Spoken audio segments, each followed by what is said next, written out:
네, 여러분 안녕하십니까. 선택 2024 총선 데스크 김상호입니다. 총선의 모든 것을 토론합니다. 한국 정치의 미래를 그려보고 이번 선거의 의미를 분석해 보도록 하겠습니다. 진영을 넘어선 토론, 그 이상의 토론을 완성시켜 주실 두 분, 뉴진스 함께 자리하셨습니다. 유시민 작가 그리고 김진 전 중앙일보 논설위원입니다. 어서 오십시오. 네, 안녕하세요. 안녕하세요. 별명 마음에 드십니까? 민망합니다. 지난주 100분 토론 잘 봤습니다. 화제성도 워낙 높았고 네. 김 의원님은 특히 MZ들 사이에서도 또 굉장히 관심이 높았다는 얘기를 들었습니다. 오늘도 열띤 토론 이어가 주시길 부탁을 드리고요. 지난 100분 토론에서 이번 총선의 키워드로 우리 작가님 같은 경우는 대통령이나 대통령 변수를 꼽아주셨고 또 김 의원님 같은 경우는 국민의 분별력과 기억력을 말씀을 해주셨습니다. 혹시 두 분 그 MBC 전참시라는 예능 프로그램 아십니까? 네. 전지적 참견 시점 본 적 있으세요? 네, 그 매니저들이 뭐 하는 거. 맞습니다. 그 연예인하고 매니저가 같이 나오지 않습니까? 상황은 같은 상황인데 두 사람의 시선이 달라요.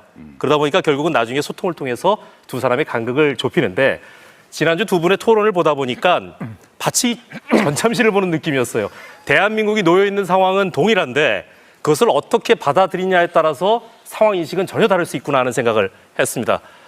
모쪼록 오늘 토론을 통해서 두 분의 그 간극이 좁혀지는 계기가 되기를 기대를 해보겠습니다. 투표율 얘기를 하죠. 사전 투표율이 31.3%, 역대 총선 사상 최고를 기록을 했습니다. 과연 이걸 어떻게 분석을 할 수 있고 또 앞으로 최종 투표율까지는 어떻게 이어질지 두 분의 말씀을 좀 부탁을 드리죠. 먼저 김 의원님부터. 최종 투표율은 그렇게 많이 높아지지 않을 것 같아요. 한 2% 내외 정도. 네. 사전 투표율이 높아서 최종 투표율도 높을 걸로 기대를 했는데 그렇지 않다. 가장 중요한 것은 지역별 투표율보다도 연령별 투표율입니다. 60대 이상이 4년 전에 비해서 200만 명이 늘었습니다. 지금 32%, 3분의 1이 60대 이상이고 40대, 50대가 37%입니다. 민주당과 조국신당의 주요 지지층이 40대, 50대, 그리고 국민의힘과 윤석열 정권의 주요 지지 세력이 60대 이상. 이번 총선은 40대, 50대와 60대 이상의 세대 간 대결 구도다. 2030은 성향이 민주 국힘 반반입니다. 그래서 이 대결 구도를 지켜보는 것이 저는 굉장히 중요한 관전 포인트라고 생각합니다. 알겠습니다.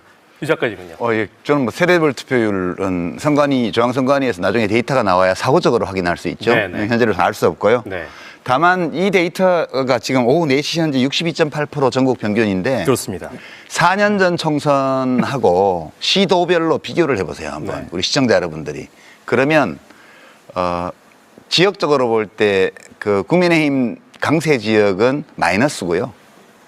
그다음에 민주당 강세 지역은 플러스입니다. 네. 그러니까 이것은 그 전체 투표율이 68% 정도까지는 갈 것 같은데 70%는 미달하고요. 조짐은 여당이 별로 안 좋은 것 같다. 저는 일단 그렇게 봅니다. 알겠습니다. 예. 자, 자세한 말씀은 앞서 이제 말씀드린 대로 유진스 두 분과 함께 심도 있게 저희가 얘기를 나눠보도록 하겠습니다. 조금 뒤면 이제 투표가 끝나게 되는데 출구조사 결과가 바로 나오게 됩니다. 본격적인 토론은 아마 그때부터가 시작이 아닐까 생각을 해봅니다. 두 분의 활약 기대하면서 이번에는 대형 터치 스크린을 통해 선거 상황을 쉽고 또 다양하게 전달해드릴 터치엠으로 가보도록 하겠습니다. 터치엠 나와주세요.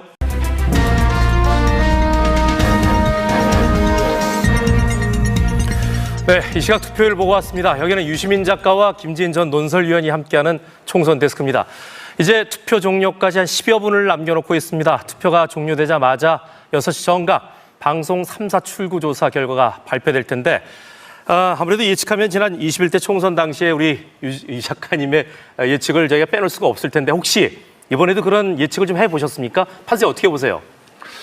그 예측이라기보다는 네. 이제 뭘 중심에 놓고 의석수를 관찰해 볼까 하는 점에서 보면 지난번 총선 때 지역구 숫자가 84대 163이었거든요. 그렇죠. 그러니까 지금 국민의힘 여당의 지역구 당선 숫자가 84를 넘냐 넘지 못하냐. 그게 제일 중요한 관전 포인트가 아닐까. 네. 그렇게 봅니다. 우리 김 의원님은? 지금 변수가 많기 때문에 투표율이라든가 또는 뭐 지역적 차이 이런 것으로 판단을 하면 성급할 것 같습니다. 현재 단언컨대 전망은 과학이 아니에요. 지금 전망은 감으로 해야 됩니다. 감으로. 그럼 감으로 좀 어떤 느낌이신가요? 자, 보십시오. 국민의힘의 입장에서 100석 미만이면 폭망, 100에서 110석이면 참패, 120에서 130이면 선전, 130을 넘으면 국민의힘의 약진성 승리. 네. 예? 이런 식으로 볼 수 있는데 경합지가 50군데 정도 되는데 현재 투표율이라든가 또는 뭐 여러 가지 상황으로 봤을 때 여러 네. 변수를 봤을 때 경합지가 어느 한쪽으로 쏠릴 가능성은 상당히 낮다. 낮다. 그러면 그 경합지에서 어떤 식의 결과가 나오냐에 따라서 제가 조금 전에 말씀드린 그 중에 하나에 해당이 될 텐데 뭐 예를 들어서 반을 국민의힘이 먹으면 지역구에서 115석, 비례대표에서 약 18 내지 19. 그러면 125에서 130석 사이. 현재의 경합의 어떤 정도로 보자면 그런 식의 대처적인 전망도 현재 나오지 않을까 이렇게 판단을 합니다. 그러면은 앞서 유 작가님이 말씀하신 지난 이제 21대 때 미래통합당이었죠. 84석은 무난하게 넘을 것이다. 이렇게 예측을 하시는 건가요? 지역구만 따지면 네. 그렇죠. 현재의 어떤 그 경합 지역구의 숫자나 경합의 정도나 투표율의 복잡성이나 이런 걸로 따졌을 때는 그 경합 지역이 한쪽으로 쏠리는 걸로 보기는 힘들다. 그렇다면 경합 지역은 어디로 보고 계세요? 경합지는 주로 이제 서울과 충청권 네. 그리고 부산, 울산, 경남 거기에 경합지가 몰려 있죠. 이미 여론조사 결과 마지막 네. 조사까지 보면 그렇게 돼 있고 이제 수도권 경합지는 대부분이 민주당의 우세 경합이에요. 네. 경합지가. 그다음에 충청권도 일부 농촌 지역 제외하고는 민주당 우세 경합이에요. 이제 민주당의 열세 경합이 많은 곳은 부울경이거든요. 그래서 네. 저는 이번 총선의 양당의 지역구 의석수에 결정적인 영향을 줄 지역은 네. 부울경 지역이다. 그래서 지금 그 출구조사 결과가 제일 저는 이제 궁금한 곳이 네. 부울경 부울경 지역입니다. 지역이다. 예. 혹시 동의하십니까? 자, 이제 조금 전에 말씀하신 것이 이제 근거가 가장 최근에 공표됐던 여론조사의 네네. 총합, 그거 아닙니까? 거기다가 이제 약간의 보정, 예를 들자면 민주가 과표집됐다든가 뭐 이런 것인데 각 지역구별로 아주 작은 표본으로 해서 현재 이런 복잡한 민심을 예를 들어서 뭐 3%, 5%, 7% 차이로 판단할 수가 없다. 나는 이거 과학이 아니라고 봐요. 현재까지는 과학이 아니고. 그래서 조심스럽지만 저는 이제 3, 4의 출구조사도 상당히 신중할 걸로 예측을 합니다. 그렇습니까? 굉장히 그 범위도 굉장히 넓고 경합지도 많이 등장을 하고 왜냐 그런 추세기 때문에 네. 현재까지는 시청자 여러분들 답답하시겠지만 과학이 아니라 감입니다. 네, 알겠습니다. 그러면 요거는 설명 없이 그냥 네. 단답식으로만 얘기해 주시기 바랍니다.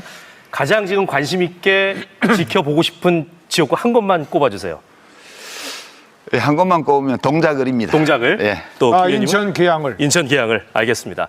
자, 여기까지 듣고요. 잠시 뒤 개표 방송의 꽃이라고 할 수 있는 출구 조사가 발표되면은 결과 가지고 총선 데스크 다시 돌아오겠습니다. 지금까지 총선 데스크였습니다. 총선 데스크에서 출구조사 판세 분석을 이어가 보도록 하겠습니다. 그래프를 보면서 얘기 나눠보죠. 자, 출구조사 결과 민주당과 더불어민주연합, 그다음에 국민의 미래. 자, 각각 어떻게 보셨습니까? 이 두 분께 똑같이 질문 드릴게요. 이게 어떤 결과를 의미하는 걸까요? 이거는 지난번에 100분 토론 때도 제가 말씀드렸는데 이렇게 국가를 운영하면 안 된다는 의견을 여러 경로로 대통령과 정부와 여당에 이야기했다고 국민들은 생각해요. 특히 국민들의 생각이다. 예, 여론조사를 통해서 많이 나타났고 그런데 단 한치도 물러서지 않고 하고 싶은 대로만 하고 있기 때문에 실제 투표를 통해서 의지를 요구를 표출하는 것 말고는 달리 자신의 의견을 전달할 길이 없다고 생각한 유권자들이 예, 대거 야당의 표를 던져가지고 지금 대통령 보고 바꿔라 이렇게 명령한 거예요. 제가 보기에는. 국민들의 명령이다. 예. 우리 김 의원님은 어떻게 보셨습니까? 저는 최종적인 어떤 그런 식의 가치 평가는 개표가 조금 진행된 후에 하겠습니다. 네. 자, 지금 가장 중요하게 생각을 해야 될 것은 국민의힘이 100석을 넘을 수 있느냐 없느냐. 그 결과에 따라서 처양지차가 되기 때문에 4년 전에 103석을 그 정도를 다시 기록할 수 있느냐 없느냐. 저 MBC의 결과만 보더라도 최대치가 99석 아닙니까? 197이죠. 네. 아니 국민의힘. 네네네. 네, 99석이면 만약에 저대로 결과가 나온다 한다면 100석 미망이고 네. 제가 지난번에 말씀드린 대로 국민의힘은 폭망이죠, 폭망. 자, 그러나 이제 0.2, 0.4, 뭐 1%, 2%포인트 차이로 지금 경합으로 분류된 지역들이 있지 않습니까? 네, 그렇습니다. 그 결과에 따라서 국민의힘이 100석을 넘게 되면, 그래서 4년 전에 103석을 정도 하거나 아니면 그거를 넘게 돼서 하여튼 최소한 이 탄핵과 개헌 저지선을 확보하게 되면 이 총평도 많이 달라져야 되고 여러 가지 전국 전망도 달라져야 되고 지금부터 새벽까지는 100석을 넘느냐 안 넘느냐 이것을 봐야 됩니다. 지역구 의석 출구조사 결과는 이제 민주당이 142, 국민의힘이 53 이렇게 나왔는데 이건 어떻게 보세요? 저게 사실 MBC에서 선거보도기획단에서 여론M이라고 사이트를 운영을 했잖아요. 네네, 맞습니다. 저는 선거 기간 내내 넉 달 동안 그걸 참고했는데요. 이제 마지막 여론조사가 나오고 나서 여론M에서 종합한 모든 시중에 나온 여론조사를 종합해서 우세 열세를 판정을 하고 경합 지역을 분류를 했어요. 네. 그러니까 그거를 기초로 계산했을 때 지역구가 민주당이 177개였거든. 제가 네. 계산해 본 걸로는. 네. 그러니까 저게 지금 저 범위에서 그 비례대표를 빼고 나면 네. 거의 그 수준으로 지금 민주당이 나온 거거든요. 네. 그러니까 물론 이제 출구조사에 표본 오차가 있기 때문에 정확히 개표는 지켜봐야 되겠습니다만 어느 선거구가 이제 우세 열세가 바뀌고 이런 건 있겠지만 확률적으로 보면 저 범위를 산출했을 때는 통계학적으로 그 경합 우세 경합 열세의 가능성 정도를 다 감안해서 통계적인 수치를 낸 거거든요. 네네. 저 범위를 벗어나는 거는 대단히 쉽지 않다 저는 그렇게 보고요. 네. 어쨌든 그 100석 미만으로 지금 갈 확률이 굉장히 높아져 있다는 것은 대통령의 거부권을 시민들이 거부한 거예요. 유권자들이. 더 이상 이렇게 하지 말라라고 네. 얘기한 거고 서로 개표 결과가 저 출구조사와는 달리 100개를 간신히 넘었다 하더라도 100개 간신히 넘었으므로 계속해서 우리가 야당이 의결한 특검법안을 거부하고 이런 식으로 내 맘대로 계속 시행령 가지고 법을 무시하고 이렇게 하겠다 하는 것이 정당하다는 식으로 나가게 되면 저는 대통령과 여당이 더 무서운 결과를 앞으로 맞을 수 있다 그렇게 봅니다. 자, 그럼 여야 모두 이제 초미의 관심사였던 범야권 200석을 달성하고 넘길 것이냐였는데 가능할지 어떨지 어떻게 보고 계십니까? 자, 지켜봐야죠. 경합이 지금 쉬운 7곳 아닙니까? 네. 그런데 제가 아까 전체적으로 보니까 경합 지역에서도 민주당이 우세한 경합이 더 많더라고요. 자, 이제 그런 것까지 다 감안을 해서 자, 우리 유 작가께서는 이제 결과를 거의 단정적으로 말씀을 해서 밀어붙이시는데 일단은 국민의힘에게 100석을 주느냐 안 주느냐는 엄청난 정치적인 의미가 있습니다. 100석에서 101석, 102석, 103석, 105석이면 전국을 운영하는 것이 완전히 달라질 수 있어요. 그러면 국민의힘 대통령 집권 세력으로서 최소한의 마지노선을 지킬 수 있는 겁니다. 그러면 필요한 잘못된 입법 폭주에 대해서 거부권을 행사할 수도 있는 것이고 거부권을 행사해야만 되는 것이고 자, 국민들은 항상 중요한 사안에 관해서 벼랑 끝 선택을 해준 경험이 많은데 이번에도 이제 새벽까지 개표를 지켜봐서 만약에 국민의힘이 100석을 몇 석이라도 넘게 된다면 그 결과에 따라서 제 나름대로 분석하고 종평하고 책임을 따지고 그런 논평을 하겠습니다. 여기서 간단히 하나만 더 덧붙이면은 지난 21대 총선 당시 이제 미래통합당이 지역구 의석이 84석이었는데 이번에 물론 아직까지 사전 출구조사이긴 합니다만은 국민의힘이 이제 53석으로 예측이 됐거든요. 이 간극은 어떻게 볼 수 있을까요?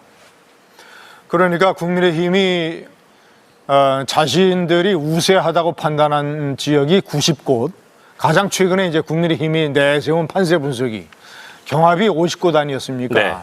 그러니까 경합 지역에서 특히 저 경기, 인천, 서울 수도권 지역에서 경합 지역의 80% 이상이 민주당 쪽으로 확 넘어가 버린 것 결과로 봐야 됩니다.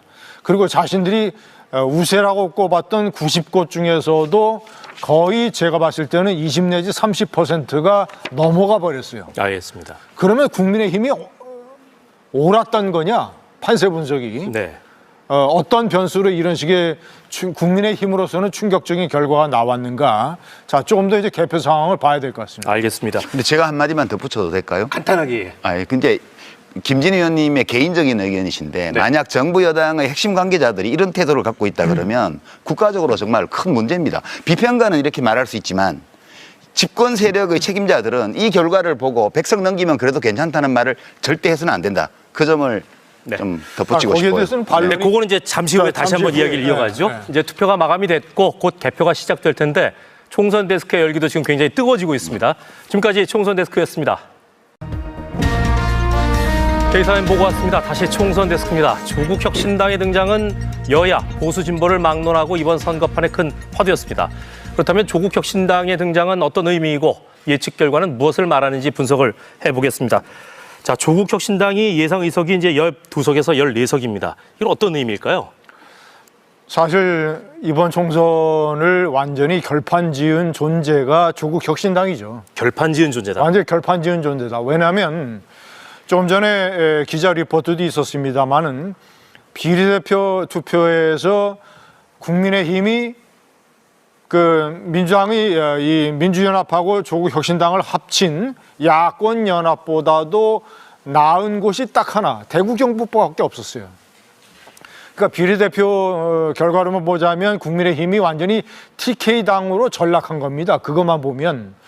그래서 조국혁신당이 야권의 지지세, 전체적인 야권의 파이를 키웠고 보다 더 중요하게는 한동안 이 수면 아래로 잠자고 있던 정권 심판론을 완전히 다시 수면 위로 끄집어냈고 불을 붙였다. 세 번째 중요한 것은 부울경에서 지금 국민의힘이 대단히 후퇴하고 있는데 부울경 특히 이제 조국 대표가 부산 출신이고 문재인 전 대통령까지 선거운동에 가세를 해서 부울경을 완전히 흔들어 놨다. 그래서 조국 혁신당의 존재가 이번 총선의 제가 봤을 때는 결정적인 변수라고 봅니다. 유 작가님도 어느 정도 예상을 하셨습니까? 예, 조국 혁신당의 역할이 있죠. 그러니까 전체적으로 비례대표의 범진보의 파이를 키운 거, 우리가 지난번 100번 토론에서도 이미 얘기했습니다. 네네. 그다음에 이제 부울경 지역의 민심을 좀 흔들어 놓은 거, 이 두 가지 이미 이제 다 예측됐던 내용이고요. 다만 이제 우리가 마지막 여론조사에서 보면 더불어민주연합보다 조국 혁신당의 지지율이 훨씬 더 높은 걸로 나왔어요. 네네. 근데 실제로 출구조사는 비슷하잖아요. 이것도 사실 예측됐던 거예요. 왜냐하면 민주당을 지지하던 분들 중에 조국 혁신당으로 넘어갔던 분들이 네. 이게 조금 나오면 표를 계속 줄 텐데 벌이가 되게 많이 나오고 있단 말이에요. 그러니까 비례대표 명부를 쭉 본 거예요. 그리고 조국 혁신당의 10번 이내의 후보들에 대해서는 확실한 신뢰를 대부분 부여할 수 있는 반면 그 뒷번호에 대해서는 약간 좀 확실히 믿을 수 있을까? 이런 고민들을 많이 했어요. 그래서 이제 상당수가 회귀했죠. 더불어민주연합으로. 네. 그렇게 되면서 두 당이 비례대표를 거의 똑같이 얻게 차이 나와야 한 석 정도. 그래서 저는 이게 우군끼리 나눠 가진 거기 때문에 범진보 전체로 보면 상당히 야권 전체의 파이를 키운 결과를 낸 거는 맞다. 그러나 이게 이 당이 없었다고 해가지고 네네. 그럼 이 선거 결과가 큰 틀에서 달라졌겠냐? 저는 그렇게 보지는 않습니다. 야권 전체 파이가 넓어졌다는 데는 이제 두 네. 분이 공감을 하셨는데 문제는 이렇게 되면 이제 일단은 이제 저희가 예측 조사만 갖고 말씀을 드립니다.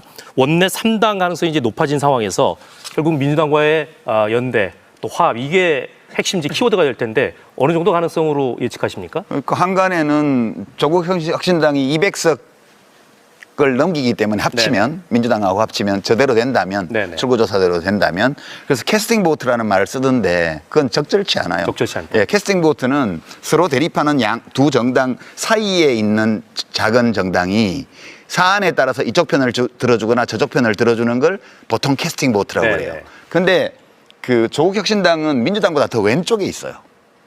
이 캐스팅 보트 전혀 아니고요. 좀 더 강경하다. 예, 그래서 이 정당은 적어도 검찰 개혁 또는 권위주의 정치 문화의 청산 또는 검찰권을 동원해서 정적을 숙청하는 행태 이런 것들에 대해서 이런 것들을 비판하고 이런 것을 없애려고 하는 그러한 움직임의 일단 견인차 역할을 하는 거고요. 그게 이루어지려면 민주당이 수용 가능한 할 수 있는 범위에서 그게 이루어지겠죠. 네. 그래서 이거 볼 때 이거는 캐스팅 보트는 전혀 아니고요. 조국 대표가 말한 것처럼 쇄빙선 네. 그런 느낌의 정당인 건 확실한 것 같아요. 그렇습니까? 예. 그럼 파이는 키웠는데 그 화합은 가능할까요? 아니 가능한 정도가 아니라 제가 판단할 때는 일란성 쌍둥이죠. 아, 쌍둥이다. 일란성 쌍둥이고 모든 목표가 다 비슷하고 같기 때문에 보다 더 강경한 세력이 조국혁신당이고 조국혁신당이 더불어민주연합 내에 있는 그 진보당 그리고 시민사회 세력 이러이러한 세력들을 다 합쳐가지고 원내 교섭단체를 만들어서 각 상임위원회에서 간사를 하나씩 차지하려고 하는 시도를 할 가능성이 대단히 높습니다. 그렇군요. 자, 그렇다면은 두 분 다 어쨌든 간에 큰 틀에서는 이제 공감한다는 의견을 주셨습니다. 그 조국혁신당이 실제로 범야권에서의 연대는 어느 정도 가능한데 예측이 저희가 문제는 민주당에서 탈당해 나온 그 인원들이 많이 이제 포진해 있지 않습니까? 아니요, 한 명밖에 없어요. 네? 한 명밖에 없어요. 그런가요? 예, 세종갑에 김정민 의원이 거기 공천 취소, 민주당 후보 공천 취소되는 바람에 네. 지금 이제 예측조사에, 출구조사에 의하면 확실하게 당선이 되지 않습니까? 그렇죠. 저기 지금 세밀의 한석이라는 게 김종민 의원이에요. 네네. 김종민 의원은 그 이재명 대표의 리더십에 대해서 회의를 품고 탈당을 한 분이잖아요. 네네. 근데 지금 이 선거 결과를 놓고 보면 당대표의 리더십이 확고한 성과를 거둔 거 아니에요, 지금. 이재명 중심으로 선거를 치러서 뭐 언론이나 여당 쪽에서는 무슨 친명행제다, 뭐 비명행사다 이런 식으로 공격을 했지만 네. 이재명 대표가 당대표로서 공천을 하고 전략을 짜고 선거운동을 해가지고 대성공을 거뒀잖아요. 그러니까 더 이상 김종민 의원이 과거의 자기의 판단에 집착할 이유는 없다고 봐요. 없다. 그래서 거기는 한석이지만 그냥 민주당하고 같이 묶어놓고 봐도 별 문제는 없을 것이다. 저는 그렇게 봅니다. 문제는 제가 판단할 때 이제 일란성 쌍둥이지만 조국혁신당이 윤석열 정권에 대해서 아주 지독한 공격을 하는 예를 들어서 탄핵이라든가 이제 200석을 넘게 되면 연합이 개헌이라든가 또는 이제 각종 특검법이라든가 이런 것을 하는 일종의 전위부대가 될 겁니다. 그거 치어리더가 될 거예요. 그것이 제가 이제 상당히 이번 총선 결과가 전국에 미치는 중요한 영향인데 조국혁신당의 존재는 단순히 12석이냐 14석이냐 이거에 그치는 게 아니에요. 만약에 200석을 넘게 되면 그 선거 결과를 어떻게 파악을 해야 되느냐.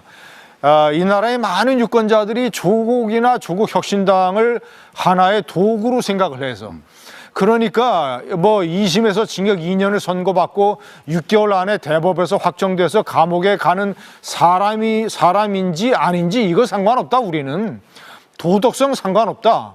조국혁신당이라는 존재를 이용을 해서 윤석열 대통령 정권에 타격을 가하겠다라고 하는 많은 유권자들의 심리가 거기에 숨어 있다. 네. 그 심리를 조국 대표와 조국혁신당이 아마 최대한 이용을 할 알겠습니다. 겁니다. 자, 그렇다면 조국혁신당의 득표도 최종적으로 어떻게 나올지 저희가 확인을 해봐야 되겠습니다. 지금까지 총선 데스크였습니다. 스튜디오 나와주세요. 총선 데스크입니다. 출구조사 판세 분석을 이어가 보도록 하겠습니다. 방금 한강과 낙동강 판세를 보셨는데 이번 총선 요충지로 꼽혔습니다. 자, 그래프를 보면서 이번에도 좀 이야기를 나눠볼까요? 민주당이 지역구 의석이 이제 142석으로 예상이 됐고요. 국민의힘이 53석. 먼저 서울 판세를 좀 분석을 부탁을 드리겠습니다. 서울 판세도 국민의힘의 예상보다는 대단히 충격적입니다. 충격적이다. 예, 제가 보는 것은 강남 지역에서도 아까 이 송파갑 같은 경우를 보니까 상당히 접전이 벌어지고 있어요. 이거 아주 대단히 이례적입니다. 지난번에 유일하게 강남을 제외하고 유일하게 승리를 했던 용산도 지금 뭐 초박빙이고 국민의힘에서 낙관했던 동작을 나경원 의원이 많이 밀리고 있어요. 이런 것들 한강벨트에서 이렇게 흔들리면 서울의 나머지 지역들은 사실상 국민의힘으로서는 기대 난망이고 자 그리고 분당 이 경기도의 강남이라고 할 수 있는 분당 이 지역에서도 지금 이제 안철수 후보가 많이 밀리고 있지 않습니까? 이런 것들 그러면 경기도의 나머지 지역들도 4년 전보다 오히려 결과가 안 좋을 수가 있다. 4년 전에 겨우 국민의힘이 7곳을 얻었는데 만약에 이런 식으로 개표가 진행이 된다면 그리고 더욱더 충격적인 것은 부울경에서 지난번에 국민의힘이 6군데를 뺏겼는데 지금 예상하지 못한 지역도 이제 경합으로 분류가 되고 있고 만약에 경합 지역이 넘어가게 되면 부울경도 한 7, 8군데를 국민의힘이 빼앗기게 됩니다. 서울 판세 어떻게 보세요?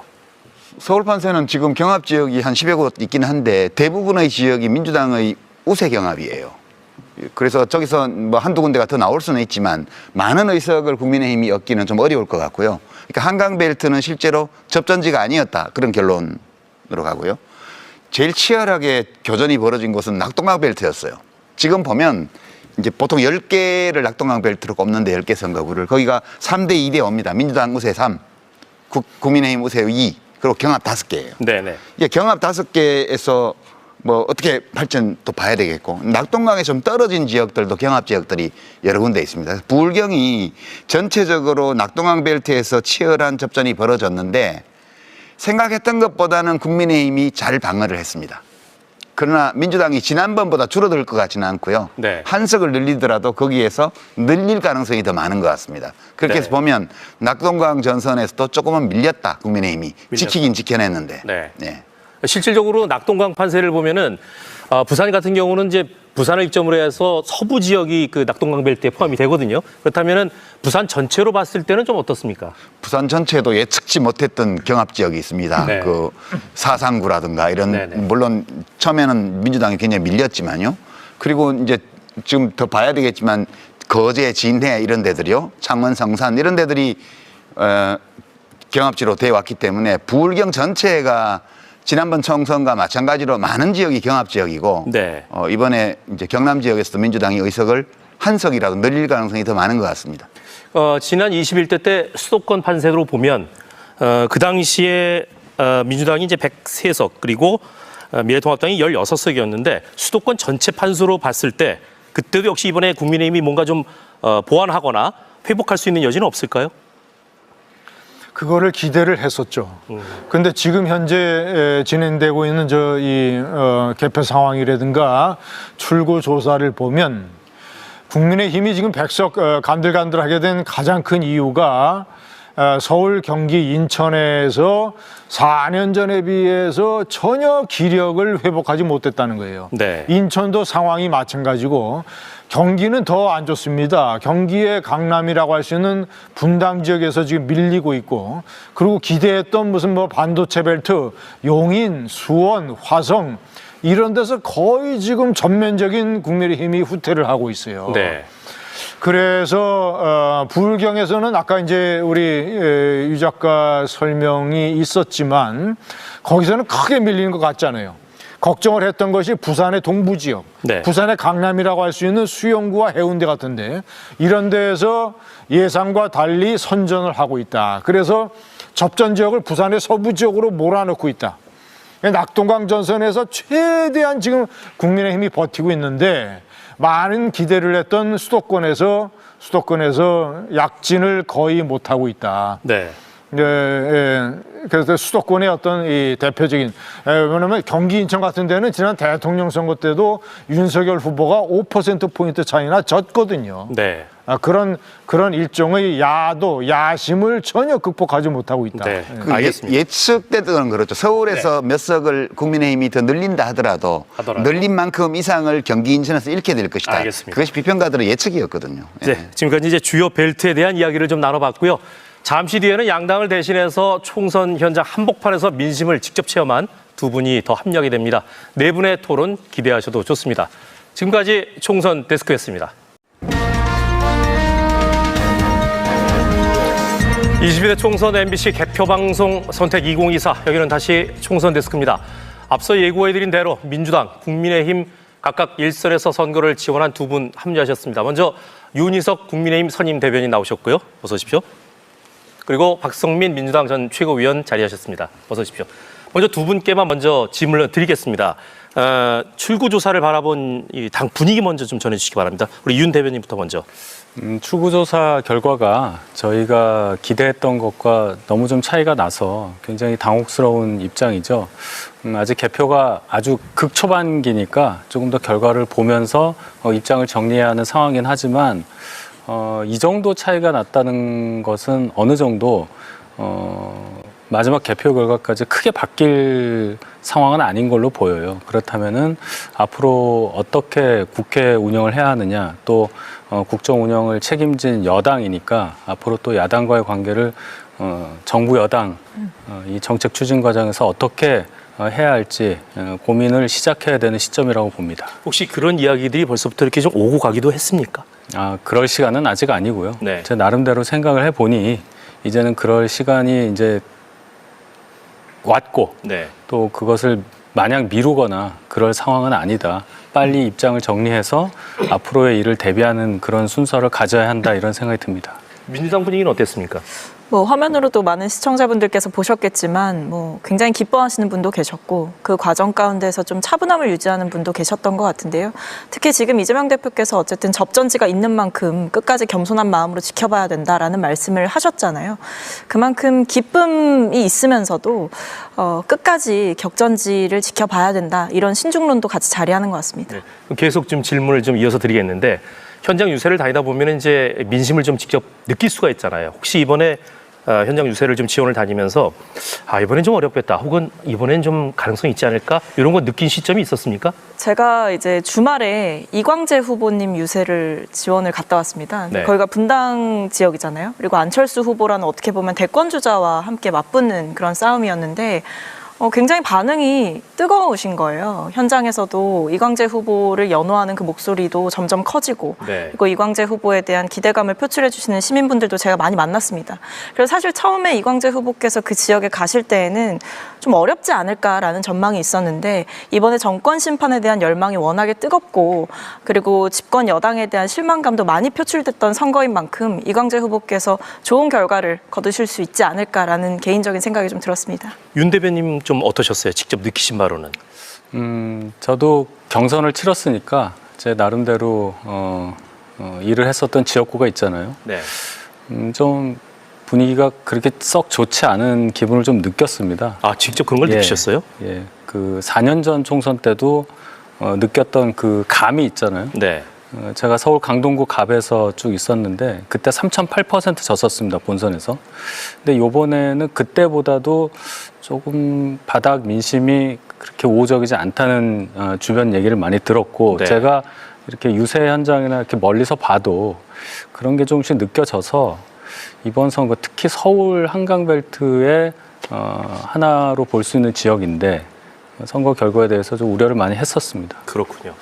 지난 총선 기준으로 보면은 이제 큰 틀에서의 구도는 어느 정도 좀 각이 잡혀가는 게 아닌 이런 생각을 합니다만은 각 당이 생각하는 이제 총선 승패에 대한 기준은 좀 다를 수도 있을 것 같습니다. 이제 두 분 말고 먼저 이제 우리 김 의원님부터 예상하신 어느 정도 국민의힘의 이 정도까지는 그래도 확보하면은 이거는 뭐 실패는 아니다 이런 부분은 있었을 것 같은데 어떻습니까? 100석 미만이면 국민의힘이 폭망, 100석에서 110석이면 참패, 110에서 120석이면 패배, 120에서 130석이면 약진, 선전. 이런 식으로 이제 뭐 130 넘어가면 이제 안정적인 뭐 무승부도 주장을 할 수 있는 것이고 아까서부터 제가 거듭 말씀드리지만 지금 먼저 상당히 국민의힘이 열세지만 95석과 100석과 105석은 천양지차입니다. 천양지차예요. 네네. 만약에 최종 지표 결과 100석을 넘어서 102, 103 아니면 저 4년 전보다 2석이 늘어난 105가 된다면 이것은 무슨 메시지냐면 국민들에게 윤석열 정권이 잘못했으니까 심판을 내리되 회초리를 때려야지 너희들이 몽둥이를 들어가지고 완전히 윤 정권을 쓰러뜨리려고 하면 안 된다. 탄핵이니 무슨 개헌이니 무슨 뭐 거부권을 거부하느니 이런 식의 완전히 뭐 선거에서 이겼다고 해서 야당에게 몽둥이를 주는 건 아니다. 회초리다. 회초리만큼만 때리라는 의미라는 것이죠. 거듭 말씀드리지만 좀 전에 우리 윤 대변인께서 말씀하신 국정기조에 대한 반성과 변화, 이것은 뭐 당연히 있어야 되는 것이고 필요한 것이고 민심을 받드는 것이지만 대통령이 국민이 선택을 해서 준 정권인데 지킬 건 지켜야 됩니다. 쉽게 얘기해서 죽더라도 앉아서 꼿꼿하게 마지막 지킬 것은 지키고, 이런 메시지가 백석 미치냐 위냐, 이런 차이랍니다. 회초리 정도면 충분하겠습니까? 근데 우리 김진희 의원께서 말씀하신 거 비평가로서 말씀하시는 건 저 받아들여요. 그렇게 볼 수 있겠다. 그러나 저런 비평가들의 말씀을 여당이 받아들이면 큰일 납니다. 저는 이런 선거를 처음 봤어요. 그러니까 민주당은 처음부터 단독 과반이라는 목표를 딱 제시하고 자기들은 의석이 줄어들더라도 단독 과반을 확보하면 괜찮은 목표를 달성한 걸로 보겠다고 선언을 했습니다. 네네. 마음속에는 뭐가 있는지 모르지만. 근데 여당이요, 의석에서 뒤지는 걸 너무 당연하게 받아들이고 더 많은 의석을 달라는 말을 한마디도 안 하고요. 그 당대표라는 분이 매일매일 미디어에 뉴스장에 가서 야당을 디스하고 말꼬리 잡고 악플러처럼 행동하는 이런 식으로 선거를 지휘를 하고, 이런 선거는 제가 한 번도 본 적이 없습니다. 그래서 이 여당에서 그래도 보수의 결집 이런 걸 기대했던 것 같은데 그게 별로 안 나타난 이유가 지금 민심이요, 야당으로 너무 많이 가면 정말 몽둥이로 때리지 않을까라고 네. 우려하는 분들도 있지만 차제에 아주 그냥 패라 패. 안 고쳐질 거면 물려야 된다. 이런 여론도 회초리 이상이란 말씀이신 거죠? 회초리 이상이 필요하다. 네. 그런 판단을 하고 이렇게 준 거거든요. 만약에 결과가 이렇게 나오면. 네. 이렇게까지 했는데도 뭐 거기서 몇 석 더 얻었다고 해갖고 회초리밖에 안 맞았다. 이렇게 여당과 대통령과 정부가 한다면 네. 정말 국민들은 그 다음 단계를 준비할 거라고 저는 아니, 이 알겠습니다. 작가 말씀에 아까 그것도 좀 사실과 틀린 것이고, 한동훈 위원장이 막판에 백석을 지켜달라고 읍소, 알겠습니다. 우리가 그런 얘기도 많이 했고, 네. 그리고 가장 중요한 것은 현실적인 정치예요. 국민들에게 영향을 미치는 것. 예? 그래서 내가 유 작가한테 여쭤보면, 그래서 만약에 200석 이상을 얻으면 그럼 김 의원님, 그거는 잠시 후에 또 기회를 드릴 테니까 그 얘기 이어가 주시기 바라겠습니다. 지금 저희가 출구조사를 바탕으로 판세 분석을 하고 있는데 개표가 진행되면서 더욱 흥미진진한 승부가 펼쳐지지 않을까 예상을 해보겠습니다. MBC 개표 방송과 계속 함께 하시면서 그 결과 확인해 보시기 바랍니다. 지금까지 총선 데스크였습니다. 다시 총선 데스크입니다. 개표 초반 레이스 지켜보고 계십니다. 자, 다 이겨도 이것만 내주면 우리는 도저히 쓰라려서 잠을 이룰 수 없을 것 같다. 네 분 모두에게 공통 질문 드리겠습니다. 절대 내줄 수 없는 자존심 지역. 이번엔 박성민 최고부터. 저는 서울 동작을 꼽고 싶은데요. 왜 그런가요? 지금 이제 나경원 후보, 류사명 후보 두 분 경쟁하고 계신데 사실 여기가 이제 보수의 텃밭이라고 불렸던 곳이기도 합니다. 네. 그런데 지난 총선 때 저희가 탈환을 했죠. 그리고 이번에도 전략적인 배치를 통해서 이번에도 한강벨트 절대 내어주지 않겠다, 이런 다짐을 보여주는 곳이었다고 생각합니다. 네. 그 나경원 후보가 가지고 있는 그 보수 정치에서의 상징성이 있지 않습니까? 결국에 국민의힘에서도 아마 그 지역을 최후의 마지노선으로 보지 않았을까 싶은 네. 생각도 있고요. 그런 면에서 결국에 이 정권 심판을 한다라는 것은 이 보수의 상징성을 가지고 있는 정치인을 심판하는 것, 그것과도 연결이 된다고 생각합니다. 그렇군요. 윤 대변인은 어디로 꼽고 계세요? 아무래도 용산을 꼽아야 되겠죠. 용산. 예, 지난번에 890표 차 0.66%포인트 차로 겨우 이긴 지역이지만 네. 대통령실이 용산으로 이전함으로써 그 상징성이 훨씬 더 커진 지역이고, 권영세 의원이 4선에서 이제 5선 들어가는 그렇죠. 이제 그런 입장 아니겠습니까? 여기를 만약에 저희가 지킨다면 그래도 좀 어느 정도 명분이 살 수 있는 상황은 될 텐데 지금 상황이 아주 박빙으로 돼 있어서 네. 끝까지 계속 지켜보겠습니다. 여러모로 의미 있는 용산. 우리 유 작가님은요? 저는 매우 개인적인 건데요. 네네. 양산갑을, 양산시가 두 개인데 제가 아주 존경하는 문재인 대통령께서 살고 계신 동네인데 거기 접전이거든요. 낙동강벨트에 들어가 있죠. 그렇죠. 두 개 다 이겼으면 좋겠는데 최소한 한 개는 이겨야 될 것 같고. 네. 하여튼 두 개 다 뺏기면 너무 속이 쓰릴 것 같아요. 일단 양산 가부를 생각하고 계신다. 우리 김 의원님은 저는 서울 동작을입니다. 동작을. 특히- 두 분이 겹치시네요. 그렇죠. 네네. 거기 민주당의 류사명 후보는 네. 민주당에서 이 반윤석열 정부 세력 중에서 검사 출신 이성윤 문재인 대통령의 직계 대학 후배 전주에 공천을 해서 금배지를 달아주고 경찰의 대표적인 반윤석열 세력이 유사명 전 총경입니다. 네. 지난번에 경찰개혁에 반대해서 집단적인 모임을 주도했던 인물이고 그런 인물을 떡하니 공천을 해서 이쪽에 보수 여성 정치인의 상징이고 만약에 당선되면 차기 전당대회에 유력한 당대표 후보 이 사람을 만약에 그런 유사명 후보에게 내준다면 이건 국민의힘 보수정당으로서 지극히 자존심을 해치는 네. 이런 결과라고 봅니다. 자, 한 가지만 사실 말씀하세요. 그 이성윤 후보는 전주에서 경선 통과한 분이고요. 그 공천 준 게 아닙니다. 네. 제가 그냥 사실 확인 차원. 알겠습니다. 아니 반윤석열 세력의 아주 대표적인 사람으로 돼 있으니까 누구든 간에 경선에서 자연스럽게 될 수 있는 사람이죠. 그러니까 시민들이 뽑은 거라니까요. 친명계고 네. 경선이란 모양새를 갖춘 거죠. 거기가 꽤 후보가 많았습니다. 그리고 그런가요? 네, 많으니까 더 유리하잖아요. 이성윤 하면. 아니 어쨌든 뭐 이성윤 주고자 하면 하면, 단수 공천을 줄 수도 있는데. 이성윤 하면 반윤석열의 검찰의 대표인데 그 지금 정말 거기서 경선 2명을 하든 3명을 하든 이성윤이 될 수 있으니까 친명계니까 경선이란 모양새를 갖춰서 공천을 준 거죠. 그게 아니고요. 5명이 경선해서 1차에서 과반을 얻어서 그냥 전주 시민들이 뽑은 거예요. 경선에 문제가 많다 네. 이렇게 정리하면 되겠습니다. 윤대변님께서 제 역할을 대신해 주셨습니다. 민주당은 공천을 아주 잘했어요. 잘 들었습니다. 개표 초반에 지금 예측 그대로 끝까지 갈지 저희와 함께 지켜봐 주시기 바랍니다. 개표 상황 재밌게 흘러갈 것 같습니다. 총선 상황실 나와주세요. 다시 총선 데스크입니다. 선거 직전 발생했던 이슈나 변수로 인해서 판이 흔들린 지역들이 있다고 보시는지 네 분의 의견을 좀 들어보도록 하겠습니다. 먼저 두 분께 질문을 좀 드릴게요. 이 의대 지원 담화 같은 여당 카드 선거에 어느 정도나 영향을 끼쳤을까요? 먼저 윤 대변인부터. 이게 이슈가 좀 오래됐잖아요. 네네. 그래서 제 개인적으로는 적어도 한 3월 말까지는 어느 정도 의대 교수라든지 전공의들하고 합의에 이르는 과정이 있었어야 한다고 생각을 했는데 바로 그 3월 31일까지 안 되니까 4월 1일 월요일 날 대통령 담화가 있었습니다. 네.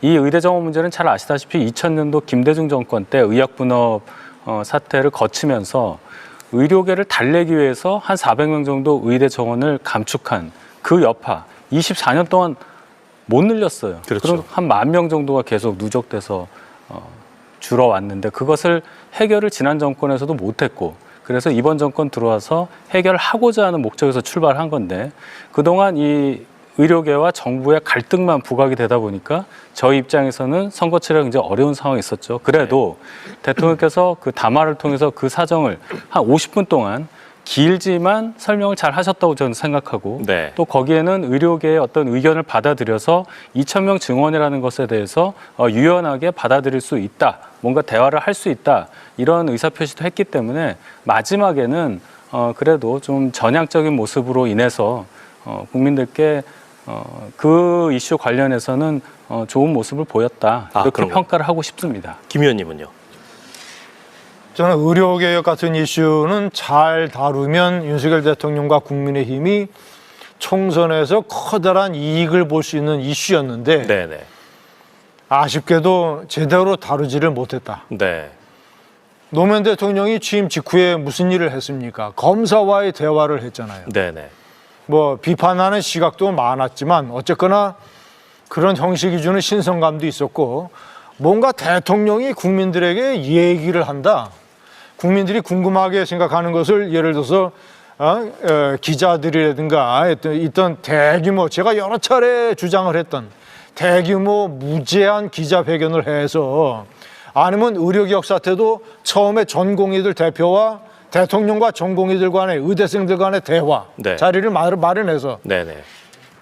자 우리나라 의사 숫자가 늘려야 되느냐 마느냐 어떻게 생각하느냐 우리는 이런 생각인데 어려움은 뭐냐 이런 식으로 대통령이 쫙 펴버렸으면 네. 이 이슈는 총선에서 커다란 도움이 됐었을 겁니다.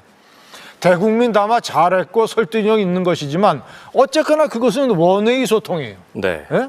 그래서 그런 면에서 참 아쉬운 이슈다 이렇게 생각합니다. 그렇군요. 이번에는 두 분께 좀 불편한 질문을 드리겠습니다.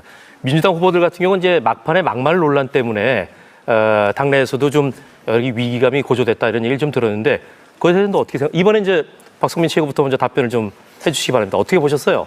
부적절한 논란이었죠. 네. 뭐 후보들이 100번을 사과해도 모자라다라고 생각할 정도로 네. 이제 뭐 여러 가지 논란이 있었던 게 사실인데요. 근데 그럼에도 불구하고 이번 선거는 결국에 윤석열 정부에 대한 중간 평가의 성격을 지녔던 선거였고 그게 선거 판세에 크게 영향을 끼치진 않았나요? 큰 구도상으로 네. 그것을 흔들 정도의 영향력은 없었다라고 없었다. 생각을 합니다. 뭐 네. 후보 개개인에 대한 부정 평가는 올라가고 그 지역에서의 영향은 있었을지언정 네, 네.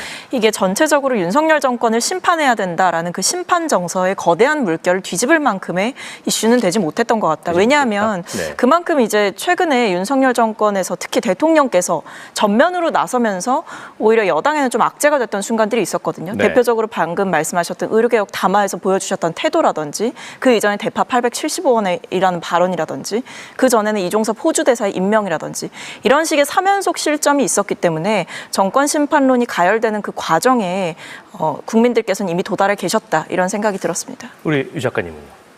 이제 결론을 말씀을 드리면 이번 선거는 그런 개별 후보들의 과거 발언을 가지고 이 논쟁을 벌이거나 공격하는 것이 별반 그 영향이 없었던 선거예요, 기본적으로. 그리고 그 어떤 후보는 16년 전에 시민운동 할 때 했던 얘기 가지고 시비를 걸어서 이제 표현이 좀 과격했다고 해서 뭐 자격이 없네 그러고, 어떤 사람은 역사학자인데 이제 해방 전후사에 관해서 뭐 쓴 거를 가지고 네. 뭐 어느 대학을 모욕했다든가 이런 것들은 그냥 정치적 공세거든요. 우리가 그런 문제들에 대해서 얼마든지 논의할 수 있습니다. 과거의 역사적 사실에 대해서 그래서 어떤 사실을 중요하게 여기느냐 네. 이런 것들 얼마든지 논의할 수 있는데 그것을 어떤 후보의 공직 후보의 자격과 연관지어서 정치 공세를 편 거거든요. 네. 그럼 뭐 할 수 있는 공세인데 그런 걸로 엎을 수 있는 선거가 아니었다 이번은. 네. 저는 그렇게 봅니다. 그 당사자들의 득표에 아주 미세한 감소가 있었을 정도가 아니었나 그렇게 저는 봅니다. 그 예전에 국민의힘 같은 경우는 이제 읍소 전략으로 이렇게 절도 많이 하고 그랬는데 이번에는 오히려 부산 지역에서 민주당이 앞서서 절하는 전략을 썼어요. 대신에 이제 국민의힘 같은 경우는 개헌 저지선만은 지키게 해달라 이런 이야기를 했는데 보수 결집에 어느 정도 막판 이런 전략들이 좀 유효했다고 보십니까? 일단 이제 한동훈 비대위원장이 그 개헌 저지선이라는 그 강조점을 두고서 계속 유세를 막판에 했습니다. 지금 뭐 출구조사 결과가 어떻게 나올지는 모르겠는데 네. 한간에는 그게 뭐 공포 마케팅이냐 뭐 이런 말까지 있었습니다만은 그게 뭐 공포를 들으려고 한 건 아니고 지금 야권의 리더십이 많은 의석수를 가졌을 때 어떤 일을 할지 모르는 그런 리더십이기 때문에 국민들께 그 점을 전달한 거거든요. 그런 차원에서 보면은 아까 이런 선거 처음 봤다고 여당 대표가 야당에 대해서 그렇게 막 공격하는 거 처음 봤다고 말씀하시는데 네. 이런 야당을 저희가 처음 봤기 때문에 그런 선거를 할 수밖에 없었던 거예요. 그런 상황을 보셔야 할 거고 결과에 물론 이제 나오겠지만은 이 우리가 의석수가 이렇게 많이 차이 난다 하더라도 지역구에서 정말 양당 전체로 따졌을 때 얼마나 차이가 나느냐 그것도 봐야 합니다. 저는 제도의 문제점을 지적하고 싶은데 네. 불과 2년 전에 전국 단일 선거에서 대통령을 배출한 당이 저희 당인데 이 소선거구제 254개로 다 쪼개놨을 때 하나하나 했을 때 의석수가 이렇게 벌어지는 것이 민의를 전체적으로 비례해서 국회 의석수로 반영한다는 차원에서 보면 대단히 문제가 많은 제도다. 그렇군요. 이런 말씀까지 드립니다. 알겠습니다. 토론은 잠시 후에 계속됩니다. 지금까지 총선 데스크였습니다. 데이터로 표심을 분석하는 토론 총선 데스크입니다. 지금 이 시각 가장 궁금한 것부터 제가 질문을 드려보겠습니다. 현재 개표율 20%대를 넘었는데 출구조사 결과와 개표 상황이 좀 차이가 나는 곳들이 있습니다. 자, 그렇다면 이제 높은 사전 투표율 때문일지 윤곽은 언제쯤 드러날 걸로 보이는지 여쭤보겠습니다. 어느 분 먼저 김 의원님부터? 네. 사전 투표가 전체 투표의 한 45%를 차지합니다. 네네. 그러니까 거의 절반 가까운 거죠. 네. 4년 전 총선에서 서울, 경기, 인천에서 사전 투표를 개봉해서 민주당 후보가 역전한 곳이 대단히 많습니다. 거의 어떤 데는 이제 더블 스코어를 기록을 했는데, 그러니까 사전 투표를 언제 개표하느냐가 제일 중요합니다.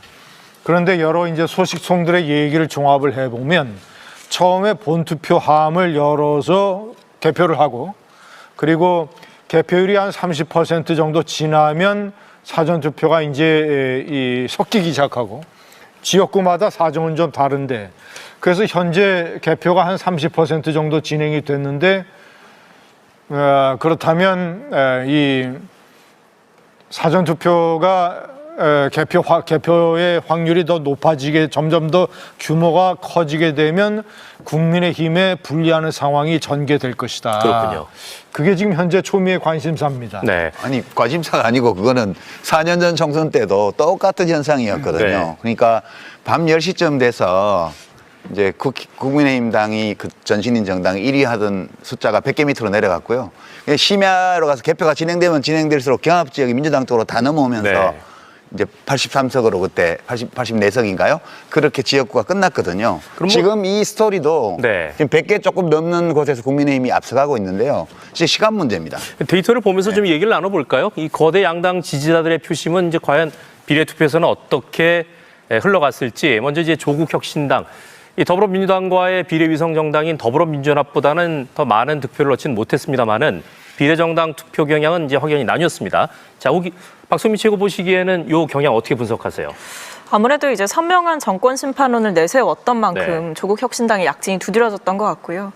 처음에 사실 일기 신당이라고 할 수 있었던 새로운 미래나 개혁 신당이 생각보다 약진하지 못했던 이유는 결국에 유권자들이 보시기에 뭔가 이 거센 정권 심판의 여론을 담아내기보다는 오히려 내부의 권력 다툼으로 좀 보신 부분도 큰 것 같습니다. 그렇군요. 그러다 보니까 아무래도 조국 혁신당이 내세웠던 윤석열 정권 심판, 그리고 더불어민주연합이 내세웠던 윤석열 정권 심판, 이런 것들이 굉장히 좀 시너지를 내면서 오히려 지금 범야권이 굉장히 운동장을 넓게 쓰게 됐다. 넓게 이런 쓰게 경향도 분석해 볼 수 있습니다. 그렇군요. 자, 이 국민의힘도 좀 함께 보도록 하죠. 이 국민의힘을 지지한 분들은 국민의 미래로 집결한 모양새인데 개혁신당으로 흘러간 표심, 이걸 어떻게 분석을 할 수 있을까요? 윤 대변인님?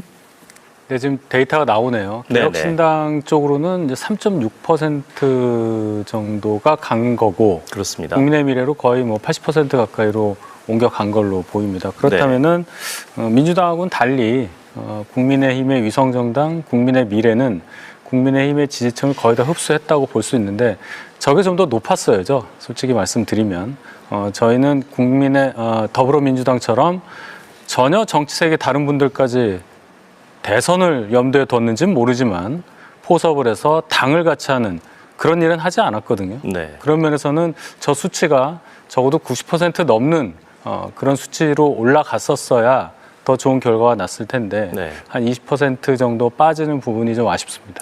두 분께는 요걸 좀 여쭤볼게요. 근데 해석을 좀 저는 다르게 하거든요. 아, 그러세요? 예, 지금 화살표를 저렇게 그려놔서 그렇지. 네네. 그러니까 국민의힘 지역구를 찍고 다른 당을 준 사람도 있지만 네네. 다른 당을 찍은 다음에 이제 지역구 후보가 없는 당이 많기 때문에 그 심정적으로 국민의힘과 더 가깝게 여기는 유권자들은 국민의힘 지역구 후보를 찍은 거거든요. 그러니까 네. 이 화살표가 일방향으로 가는 것이 맞지 않고요. 네. 쌍방향으로 가는 게 맞아요. 쌍방향으로. 그러니까 저 조국 혁신당하고 민주당 관계도 마찬가지인데 민주당 지지자인데 지역구를 민주당 찍고 조국 혁신당에 간 사람이 40%가 되는 게 아니고 네.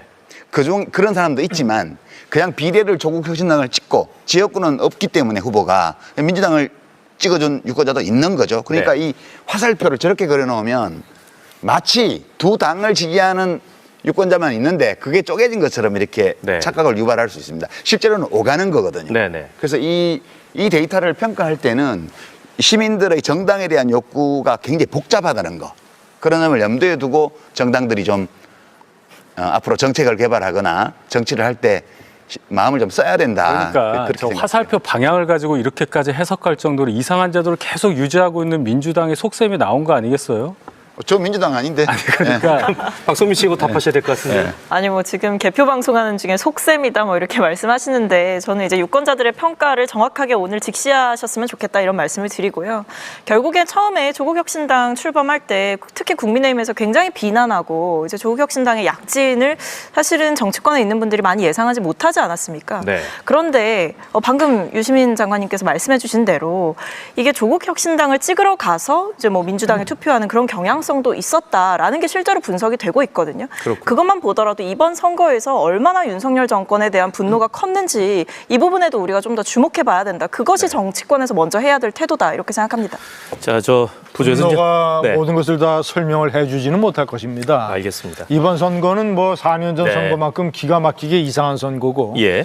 뭐 이 정치학자뿐만 아니라 이 사회 말씀은 죄송합니다만 이 3부에서 또 아니, 이어가실 것 이상한 게 같습니다. 두 번 연속되면 정상인 거예요. 알겠습니다. 사회학자, 역사학자들이 연구 알겠습니다. 과제로 삼아야 예. 될 이상한 선거다. 자, 오늘 밤이 지나면 이제 후보들의 당선 여부가 가려질 텐데 당정을 떠나서 여러분들은 모두 대한민국 국민을 위해서 일하는 국회의원이라는 사실을 먼저 떠올려 주시기 바랍니다.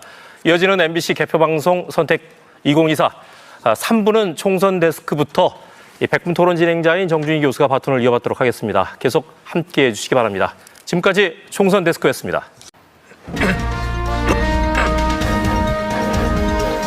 자, 전국 관심지 개표 상황 보고 왔습니다. 여기는 총선 데스크, 저는 정준입니다. 지금부터 제가 선거 결과가 거의 드러나게 될 개표 방송 종료 시점까지 네 분의 패널과 계속 함께할 예정입니다. 자, 지금까지 나온 내용들을 좀 보면 아마 이제 많은 분들이 관심을 가지시는 부분이 출구조사하고 이제 좀 차이가 좀 보이는 영역들이 좀 있다. 그 이유에 대한 설명은 보통 이제 사전투표가 대체로 민주당에게 유리한데 그게 언제 공개되느냐 이거랑 또 운명동별 차이 같은 거 이런 것들이 반영되는 시간차에 의해서 이제 나타나는 문제 같은데요. 그 중에 보면은 그래도 결국은 이제 출구조사 결과를 수렴하는 경우들도 나타나지만 보셨던 것처럼 이제 경기천이라든가 이런 데들 같은 경우에는 출구조사하고 이제 다른 결과가 나타나기도 한단 말이죠. 이게 이제 결국 오차 범위의 문제일 수도 있고 어떤 관점에서 이거를 좀 해석해야 될까 네 분의 의견을 먼저 한번 간단히 들어보겠습니다. 김진희 의원님. 제가 처음에 말씀드린 대로 국민의힘이 출구조사에서 나타난 공포스러운 상황은 현재는 아니다. 네. 가장 중요하게 이제 100석을 넘어서서 지금 현재의 상당히 약진을 하고 있습니다. 우선 부산, 울산, 경남에서 밀리지 않고 있고 네. 그 강원도에서 4년 전에 비해서보다도 득세를 하고 있고 충청도는 지금 거의 시속 게임을 들쑥날쑥으로 하고 있고 서울, 경기, 인천에서 4년 전보다 그래도 부분적으로 약진을 하고 있습니다. 예. 그러니까 전체적으로 보면 현재 숫자가 국민의힘의 1위 지역이 96인데 네. 여기에 비례대표 의석을 더하면 110석을 훌쩍 넘거든요. 네. 그러니까 만약에 현재 이제 개표가 60%를 향해서 가고 있지 않습니까? 네. 그리고 국민의힘에서 우려하던 사전투표도 지역구별마다 상당 부분 지금 다 개표가 되고 있고. 예, 예. 자, 이제 사전투표가 좀 남아있긴 합니다만은 그래도 모든 걸 감안을 할 때 출구조사만큼 공포스러운 상황은 벗어나고 있는 것 아닌가. 네. 그리고 100석 넘는 예. 이것도 가능성이 상당히 높아지고 있습니다. 예. 자, 이십니다. 그 4년 전 총선 때도 이제 이 범위를 벗어났죠. 그때는 민주당이 범위의 위쪽으로 벗어났고, 그렇죠. 예. 당시 미래통합당이 범위 아래쪽으로 이제 몇 개 정도 벗어났습니다. 이번 선거는 이제 사전투표 비율이 더 높았기 때문에 그만큼 데이터 보정이라든가 이런 점에 어려움이 있었죠, 물론. 예. 이제 그런 점에서 그 방송 3사가 제시한 그 범위를 넘어설 가능성이 없는 건 아니에요. 네. 근데 아직은 이제 그 판단을 하기에는 좀 이런 것 같다. 왜냐하면 그 저희가 이제 동네 구성을 알고 있는 지역들의 경우에는 지금 중앙선관위에서 승인해서 올라오는 이 데이터를 보면서 예컨대 김해을 같으면 진영읍이 얼마나 개표가 됐냐 이런 거요. 예.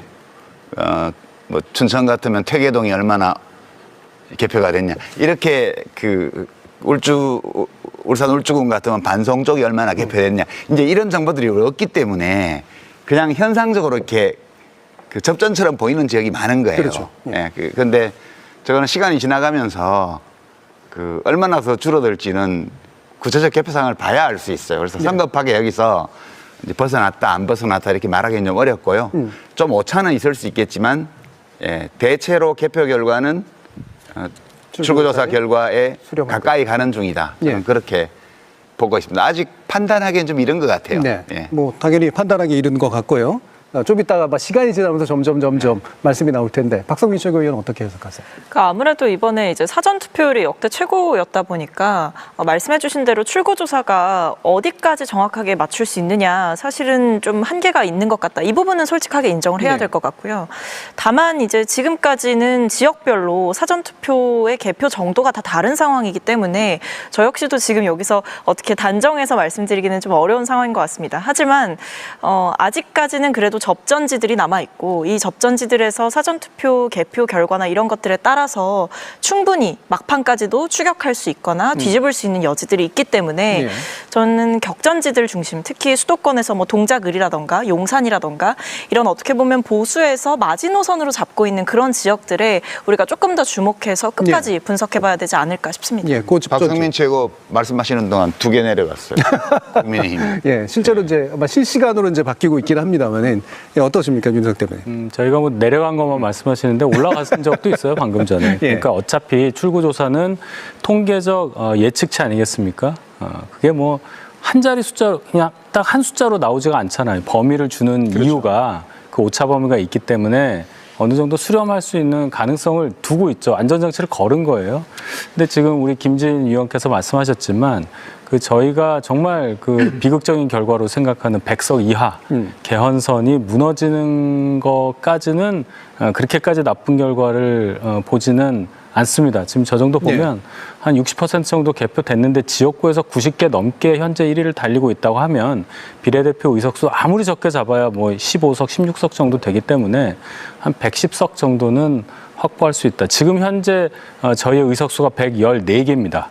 보궐선거, 합당 이런 걸 통해서 114개인데 대충 그 정도 수준에 육박하거나 뭐 비슷한 숫자 정도. 그래서 21대 국회 운영과 거의 비슷한 22대 국회 운영이 되지 않을까 이런 생각까지 해봅니다. 그 얘기 아마 좀 이따 4부에서 좀 더 아마 나눌 것 같긴 합니다만은 1시간 정도는 또 지나봐야 이제 구도를 가지고 얘기할 수 있을 것 같고요. 접전지 몇 가지 더 얘기를 해볼 텐데 오후 11시 기준에 봤을 때 이제 3% 이내 접전이 30여 개라고 하고요.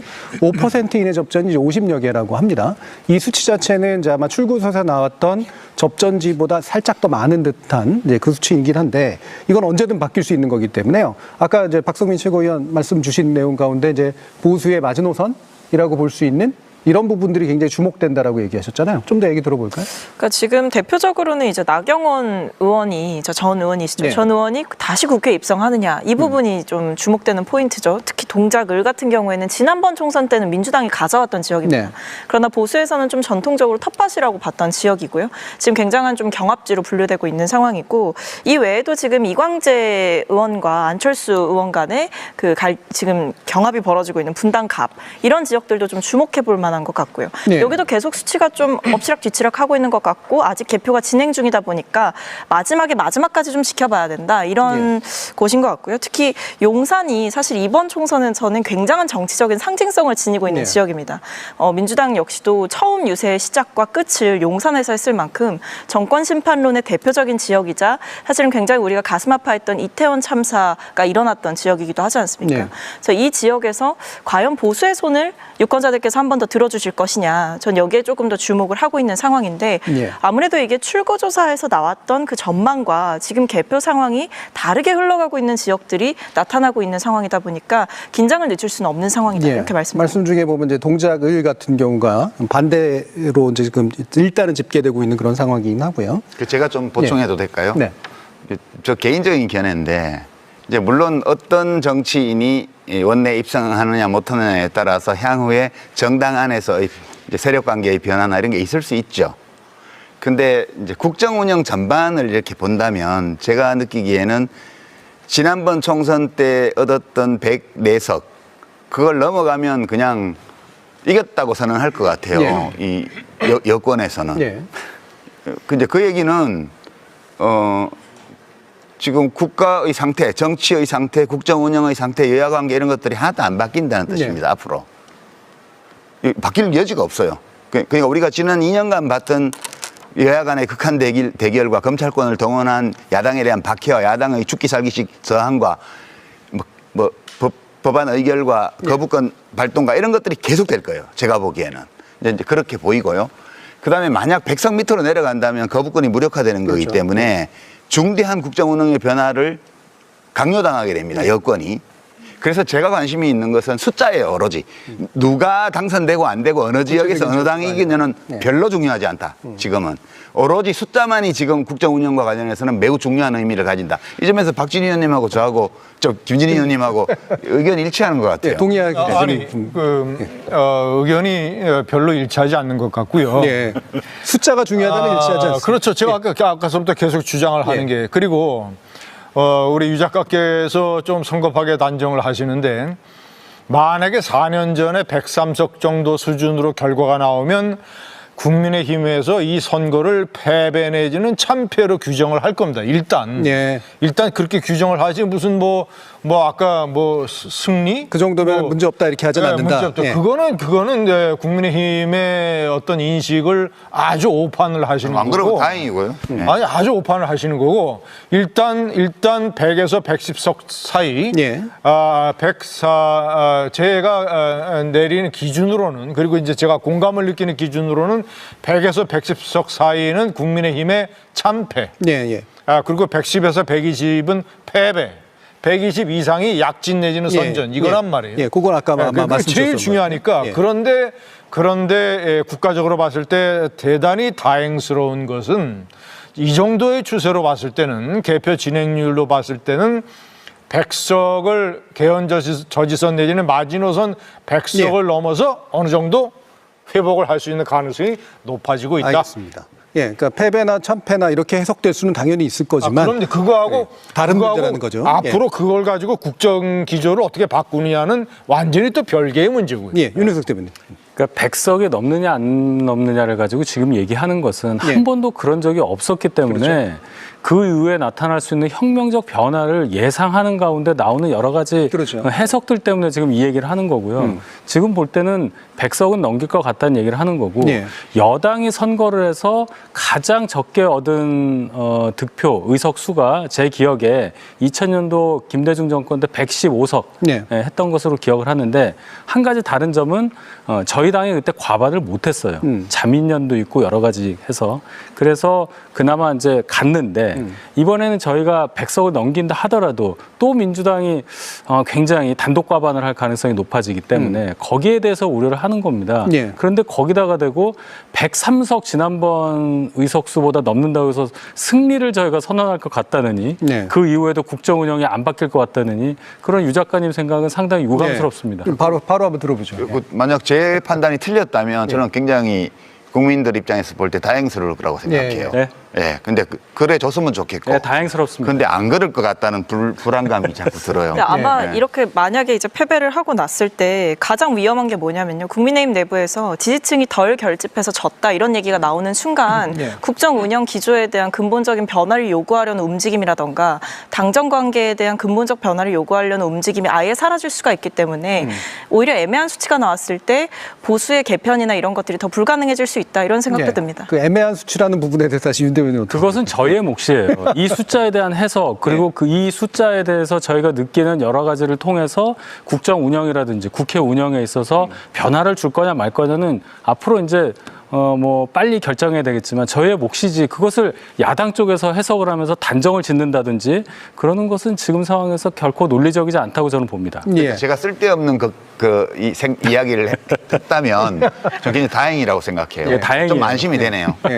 그러니까 정말 지금 여당의 분위기가 그런 식으로 이제 단정할 수는 없는 거다라는 건 두 분 다 얘기를 하시는 거고 애매한 수치라고 하는 부분에 대해서 사실 국정 운영 기조가 좀 더 이제 수치를 나와봐야지 알긴 하겠습니다만은 변화 가능성이 참 없지 않느냐 이제 이런 얘기를 좀 하시잖아요. 그 정도 수치 가지고는 어떻게 판단하십니까?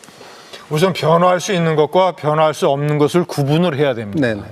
예를 들어서 이 야권 연합이 이번 선거에서 승리를 했다고 해서 지금 하는 것처럼 마구 법안을 입법 폭주를 해가지고 대통령한테 안기고 대통령이 할 수 없이 거부권을 행사하게 만드는 그런 상황.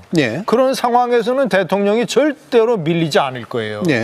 지금 기조 그대로 갈 겁니다. 네. 그러나 전반적으로는 어떤 변화가 생기냐면 아니 그러면 그 기조는 그대로 가야 되고 그 말이에요. 나라를 위해서 그 기조는 그대로 가야 되고 지금 입법 폭주를 해가지고 무슨 뭐 엉뚱한 법안 들이대는 거를 대통령이 이걸 다 받아들여야 됩니까? 그러면 나라가 산으로 가게요? 그러니까요. 절대 그건 안 되는 거고. 그러니까 자, 빙고 그리고 이거라니까요. 이렇게 자, 된다니까요.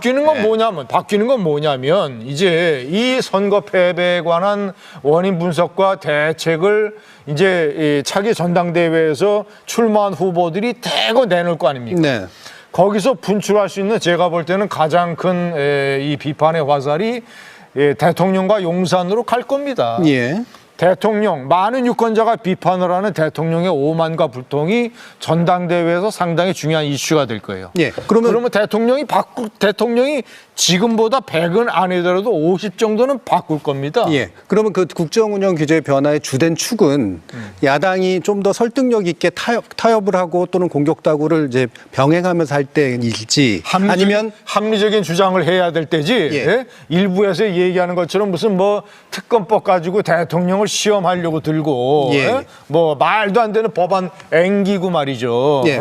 이런 거로는 제가 봤을 때는 윤 대통령 정권 성격상 안 변하고 마지노선을 지킬 예. 겁니다. 그러면 요거 간단히만 하나 더 말씀 주시면 그러면 여당 내부에서의 어떤 요구가 더 큰 동력이 될 것 같으십니까? 아니면 야당의 어떤 압박 내지 전술이 더 큰 동력이 될 것 같으십니까? 글쎄요. 야당의 압박에 대해서는 제가 별로 예상하고 싶지 않아요. 네. 야당의 지금 리더십의 성격상 어떻게 틀지를 모르기 때문에 예상의 의미가 없다는 말씀이고 저희도 생각을 합니다. 저희도 전략을 갖고 있고 이 선거 결과에 대해서 왜 엄중하게 받아들이지 않겠어요. 근데 우리는 변하지 않을 것이다. 이렇게 단정하시는 것에 대해서 제가 섭섭하다고 말씀을 드리는 네. 거고 그러면은 용산에서 그러면 전혀 안 바뀌고 끝까지 야당하고 지금과 같이 강대강으로 갈 거냐. 그건 모르는 얘기긴 하지만 분명히 저는 변화의 여지가 있다고 봅니다. 예. 임기가 3년 이상 남아 있고요. 지금 똑같은 국회 상황이 유지될 경우에 어쨌든 임기 말에 업적을 남겨야 하는 게 현 정부예요. 예. 다만 야당에서도 승리감에 도취돼서 사적 복수의 개념으로 국정 운영에 압박을 가하는 그러한 행태만은 반드시 지양해야 한다고 저는 봅니다. 예. 그러니까 이게 되게 중요한 대목인데요. 이제 우리가 그 언어는 존재의 집이라는 말이 있어요. 그러니까 지금 김진희 의원님은 비평가시니까 제가 이제 뭐 탓하지는 않는데 야당이 합리적인 입법을 갖고 오면 받아줄 수 있다. 뭐가 합리적이냐 아니냐를 대통령이 판단한다는 뜻이에요. 네. 이 그림이 우리가 지금까지 2년간 싫도록 보아왔던 정부와 대통령과 야당의 관계예요. 그러니까 피의자니까 야당 대표 안 만난다는 거 아니에요, 지금까지. 이제 총선 끝나고 임기 끝나니까 이재명 대표 물러날 거예요. 그럼 피의자 아닌 당대표가 오면 만날 거냐? 네. 이런 질문 나올 수 있고요. 그럼 야당의 입법권 행사를 다 폭주라고 해버리게 되면 그럼 대통령 행정권 행사는 뭔데요? 그것도 마찬가지로 야당에서는 다 폭주라고 하는 거예요, 지금까지. 하나만 딱 물어볼게요. 하나만. 네. 자, 그러면 유 작가. 헌법에 대통령의 거부권을 왜 규정해 놨습니까? 그러면. 아니 합헌적인 행위예요. 그러니까 제가 그걸 무슨 불법 행위를 했다고 얘기하는 게 아니에요. 대통령이 거부할 상황에서 거부권이 필요하니까 헌법에 규정한 거 아니에요? 그렇죠. 그런데 그런 법안이 옳으냐 그르냐를 판단을 해서 대통령이 거부권을 행사하는 거를 왜 비판하는 오케이. 거예요? 아니 그러니까 그게 불법적이거나 또는 이제 헌법 위반 행위라고 말을 하는 게 아니에요. 그 논리로 따지면 야당의 입법권 행사도 마찬가지로 합헌적인 거예요. 그러니까 지금 두 정치라는 가지 합헌적 권리가 부딪히고 있는 그건 거잖아요. 틀렸죠. 그건 틀렸죠. 그러니까 제 말을 들어보세요. 첫 번째는, 제 말을 들어보세요. 첫 번째는 국회에서 입법권이 아니 있는 제 거고. 말을 들어보시라니까요. 발언권을 일단 더 드리고 이제 제 말을 들어보시라니까. 그러니까 제가 지금 야당이 무조건 옳다고 말을 하는 게 아니에요. 이 지금 용산 대통령실하고는 대통령과 야당 사이에 2년 동안 벌어졌던 대결의 양상을 보면 각자가 헌법이 부여한 권한을 행사한 거라고요. 네. 행사했는데 계속해서 집권 세력이 검찰권으로 야당의 대표를 지금 올가매 왔잖아요, 지금까지. 그게 무슨 남이 수사해가지고 입건이 되고 기소가 된 게 아니고 본인들이 기소한 거예요. 그렇게 해놓고 지금 와서 야당의 입법권 행사를 입법 독재라고 해버리면 그러면 대화고 뭐고 아무것도 없는 거예요. 예. 없는 거고 그 책임이 그럼 누구한테 더 있냐? 당연히 집권 세력에 있죠. 알겠습니다. 그거를 부정하고 그냥 비평가들끼리 다투는 것처럼 논리적으로 다투기 시작하면 우리의 정치인은 풀릴 길이 없을 것이다. 그건 다른 얘기입니다. 야당의 대표라고 해서 기소권을 행사해서 기소했다는 거 가지고 지금 비판적으로 말씀하시는 아니, 거는 그 얘기가 출발점이 아니죠. 다른 거예요. 그 얘기가 아니죠. 제가 말하는 거는 옳고 그름 또는 이것이 입법권의 정당한 행사냐 아니면 입법 독재냐 이 판단을 집권 세력이 스스로 하고 있다는 뜻이에요. 그러면 안 돼요. 야당도 마찬가지로 검찰권 행사를 검찰 독재라고 하고 있잖아요. 여기 우리 박성민 최고위원이 제가- 발언 기회를 못 얻었기 때문에 좀만 들어보겠습니다. 예.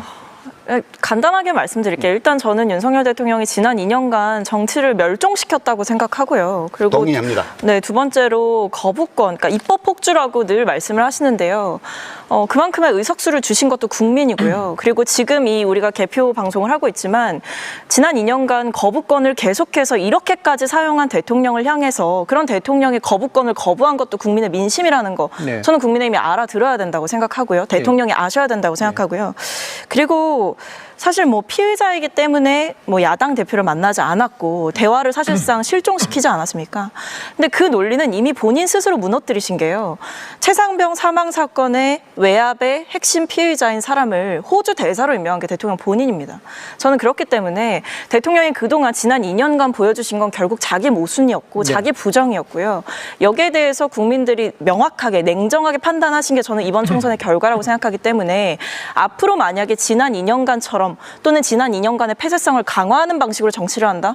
저는 이거는 정말 어떻게 보면 보수의 괴멸까지도 불러올 수 있는 상황이다. 그래서 저는 오히려 앞서서 제가 좀 걱정된다라고 말씀드린 게 사실 여당에 걱정되는 것보다도 대통령이 또 남 탓을 하실까 봐 저는 걱정이 되는 거예요. 예. 우리가 지지층을 다 결집시키지 못해서 졌다. 또 이렇게 남 탓을 하시고 내가 일을 할 수 없게 민주당이 만들어버렸다라고 또 민주당 탓을 하실까 봐. 예. 또 문재인 정권 탓을 하실까 봐 저는 그 부분이 걱정된다 말씀드리는 겁니다. 뭐 이제 아직 일어나지 않은 일이기 때문에 그 부분에 대해서 뭐 의견으로만 듣고요. 예, 김진철 의원.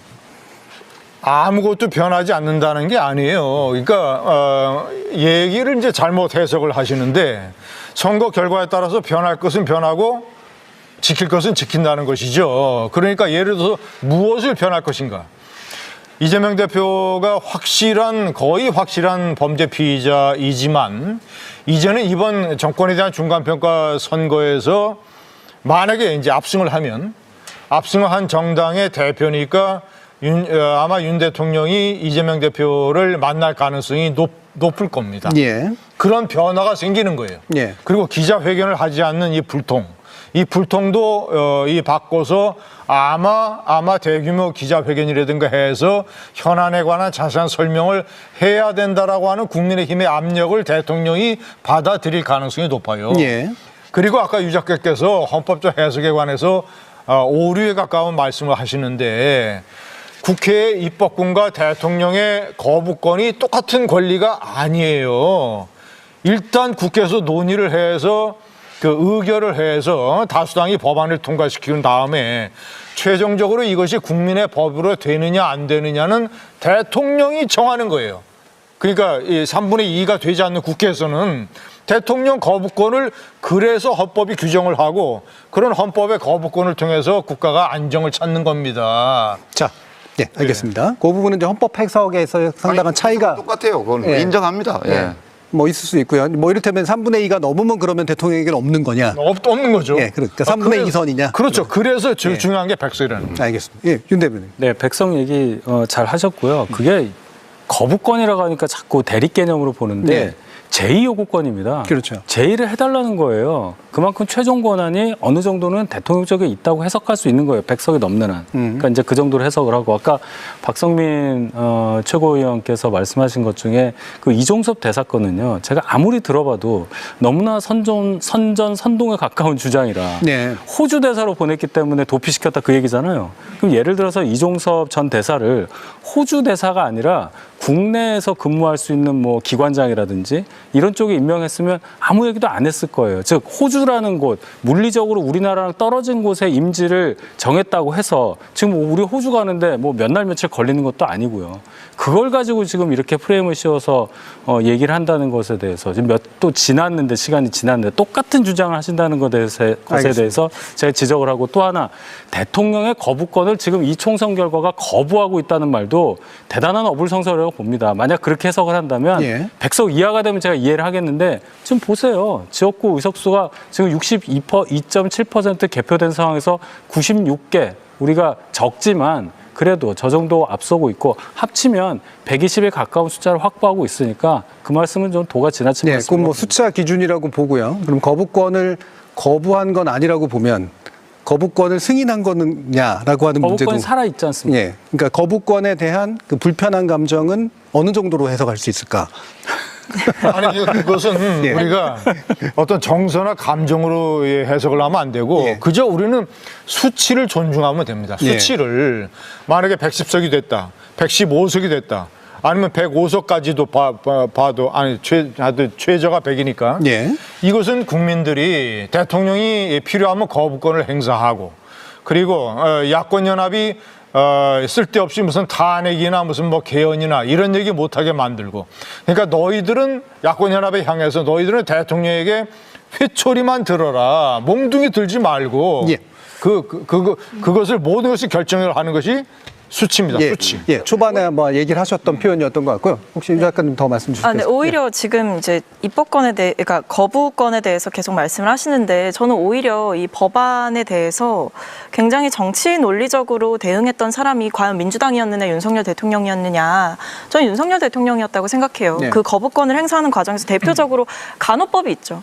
간호법이 있습니다. 근데 지금 오히려 대통령이 의료개혁을 추진하면서 지금 전공의들 집단 사직하지 않았습니까? 이 과정에서 간호사들의 업무 과중 또는 뭐 지금 일자리를 잃을 상황에 놓인 간호사들 이런 분들의 원성이 잦아요. 그래서 오히려 지금 간호법이 더 필요한 상황을 스스로 만드셨습니다.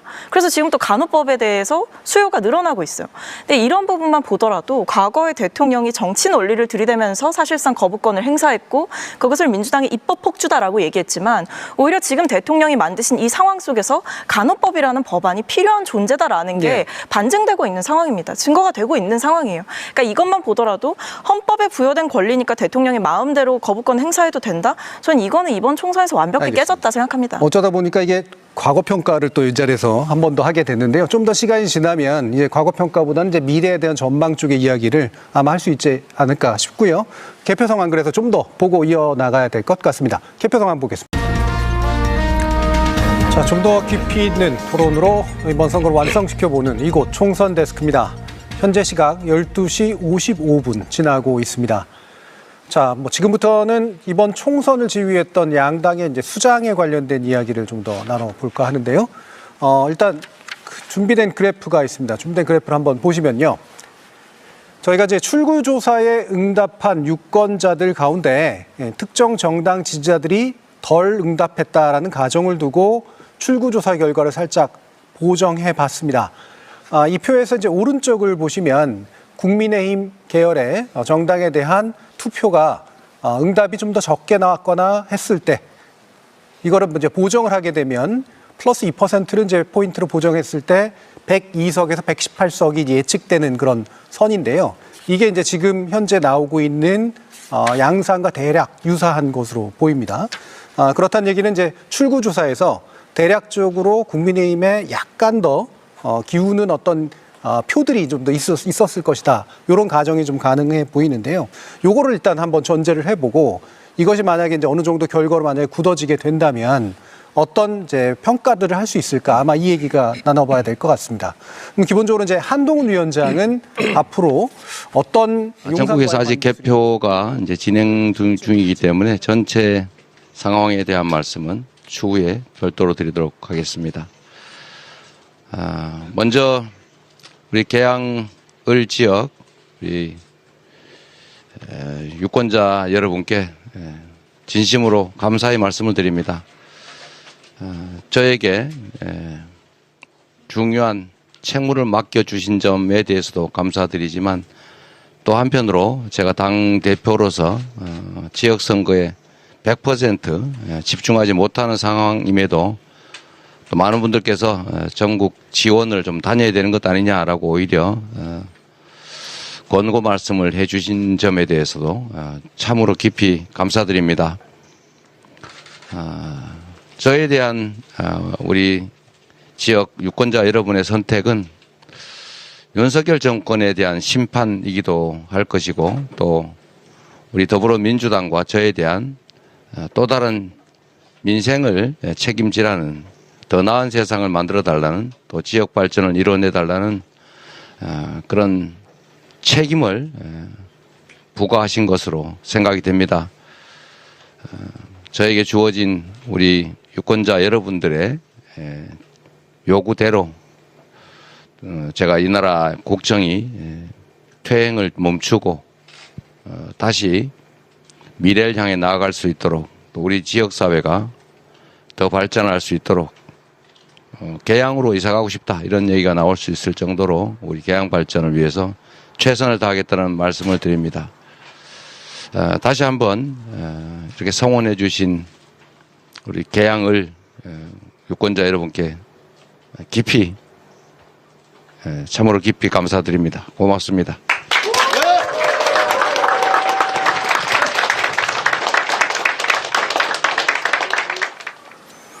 예, 방금 또 중계차 연결이 돼서요. 이재명 대표의 이제 발언을 듣고 오셨는데 내용을 들어보면은 이게 전반적인 총선에 대한 평가라기보다는 이 지역구, 자신의 지역구에서 이제 당선이 확실시되면서 거기에 대해 지역에 관련된 발언을 한 것으로 이해가 됩니다. 그래서 아까 이야기 좀 나눴던 대로요. 일단은 여당에서의 구도에 대해서 얘기를 좀 더 해보면 좋을 것 같습니다. 그래서 한동훈 위원장의 미래는 어떻게 될까?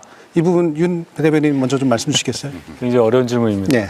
일단 저희가 예상할 수 있는 의석수가 지금 현재 저희가 확보하고 있는 114석하고 거의 비슷하단 말이죠. 네. 그럼 산술적으로 봐서 한동훈 비대위원장이 12월 29일에 취임을 했는데 그 짧은 기간에 선거를 지휘한 결과 그럼 못한 거냐, 뭐 잘하는 거냐 이런 평가를 내리기가 굉장히 애매합니다. 예.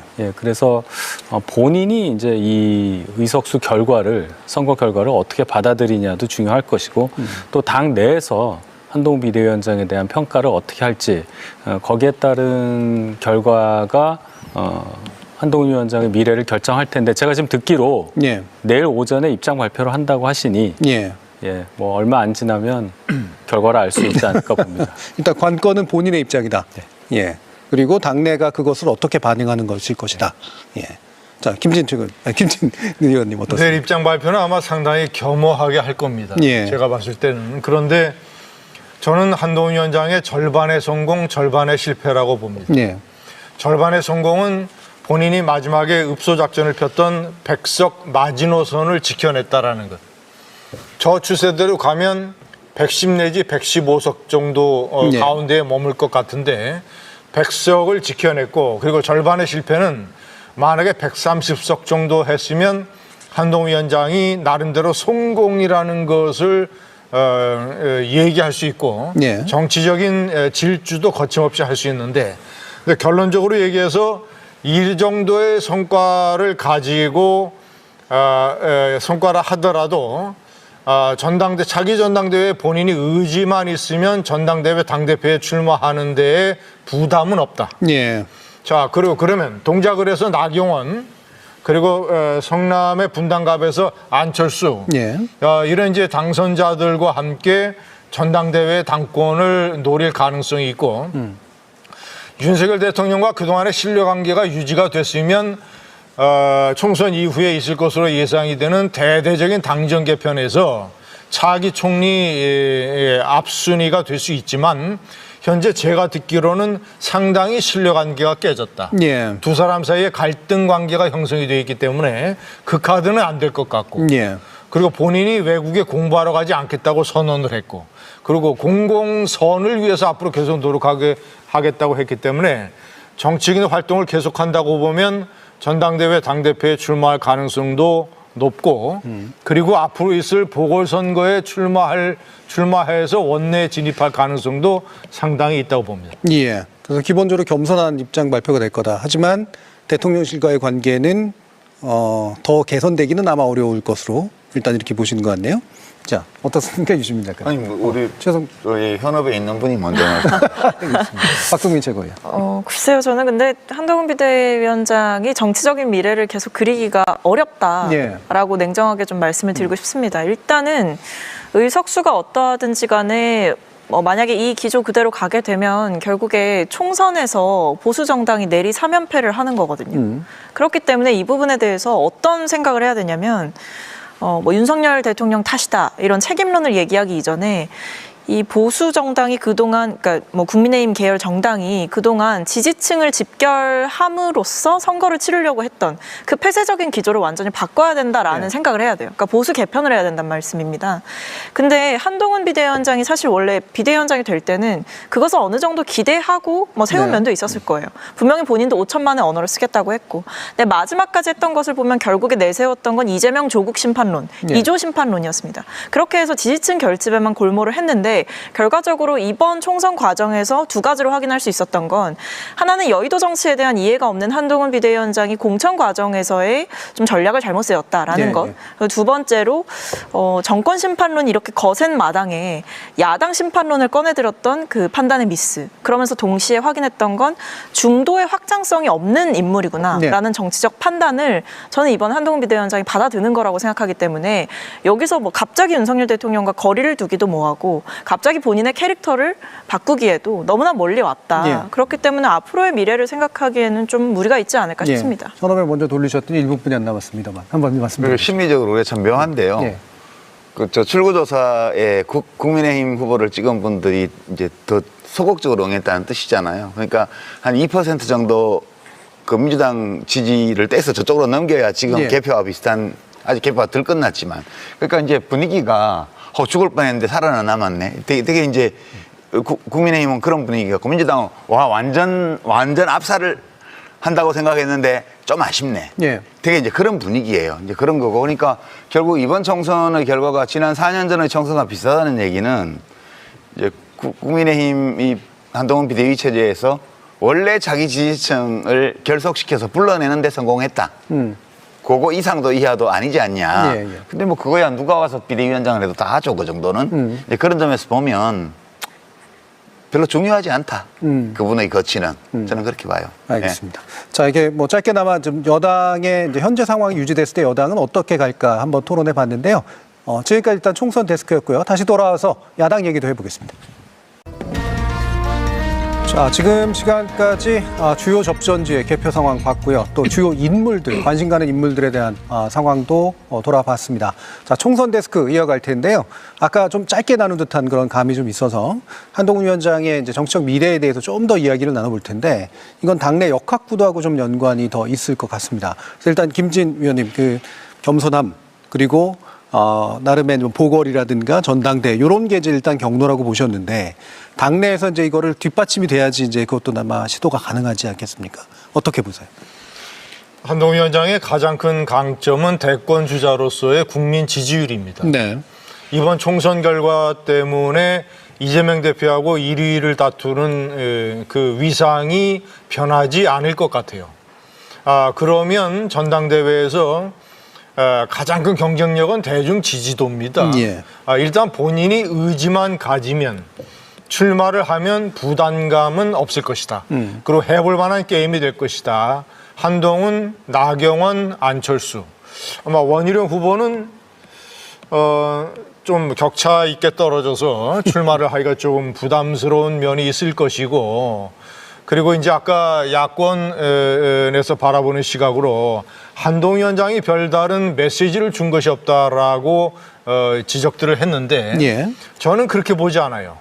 일단은 굉장히 신선감을 나름대로 유지를 했고 끝까지 여의도 사투리에 별로 물들지 않는 그런 모습을 또 보였고 그리고 TV 영상이나 이런 데 비칠 때 굉장히 헌신하고 애쓰고 목이 쉬고 이런 모습을 보였어요. 선거 유세도 총 120군데, 이재명 대표는 59군데 더블로 했습니다. 그래서 미래가 결코 어둡지 않다. 알겠습니다. 본인 하기에 따라서. 지금 일단 한동훈 위원장 그리고 나경원 이제 아마 의원이 될 수 있는, 그리고 안철수 의원이 되실 분들 사이에서의 구도가 아마 있을 것이다. 그리고 꽤 많은 것들을 자산을 갖고 있다 이렇게 평가를 하셨는데 아까는 거치는 별로 의미가 없다라고 유 작가님 말씀을 하셨잖아요. 국민의힘은 대통령이 미는 사람이 또 당대표 할 거예요. 그러니까 그 무슨 있던 당대표 쫓아내고 김기현 체제 세웠다가 또 쫓아내고 그다음에 한동훈 체제 세우고 이 과정이 다 윤 대통령의 결정에 따라서 이루어진 거잖아요. 그러니까 다음 전당대회도 그냥 대통령이 민다 이렇게 사인 나가면 그 사람이 당대표 하는 거예요. 그러니까 별로 그게 무슨 정치적으로 분석하고 비평해야 될 만한 상황이 지금 별로 아닌 것 같다, 제가 보기에는.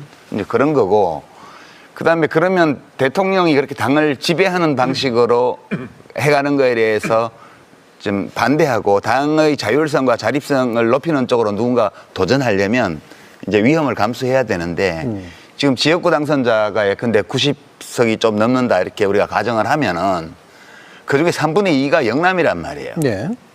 그러니까 지금 원내의 구성만 보면 민주당은 전국당이고 그 국민의힘은 영남당이에요, 지금. 그러면 거기에서 윤 대통령에 대한 지지가 압도적으로 많은 지역이 영남이기 때문에 이걸 못 벗어나요, 제가 보기에는. 네. 그래서 죽을 각오를 하고 덤비지 않고는 못 덤빌 거다, 누구든. 그렇게 봐서 그냥 한동훈 비대위원장이 당대표 출마하면 되겠죠, 뭐. 그냥 저는 그렇게 봐요. 네. 지나치게 냉소적이고 지나치게 불균형적이고 지나치게 편파적인 분석입니다. 저는 원래 편파적이에요. 왜 그러냐면 지난번 공천 과정에서 용산 대통령실과 한동훈 위원장 측에 여러 차례 충돌이 있었잖아요.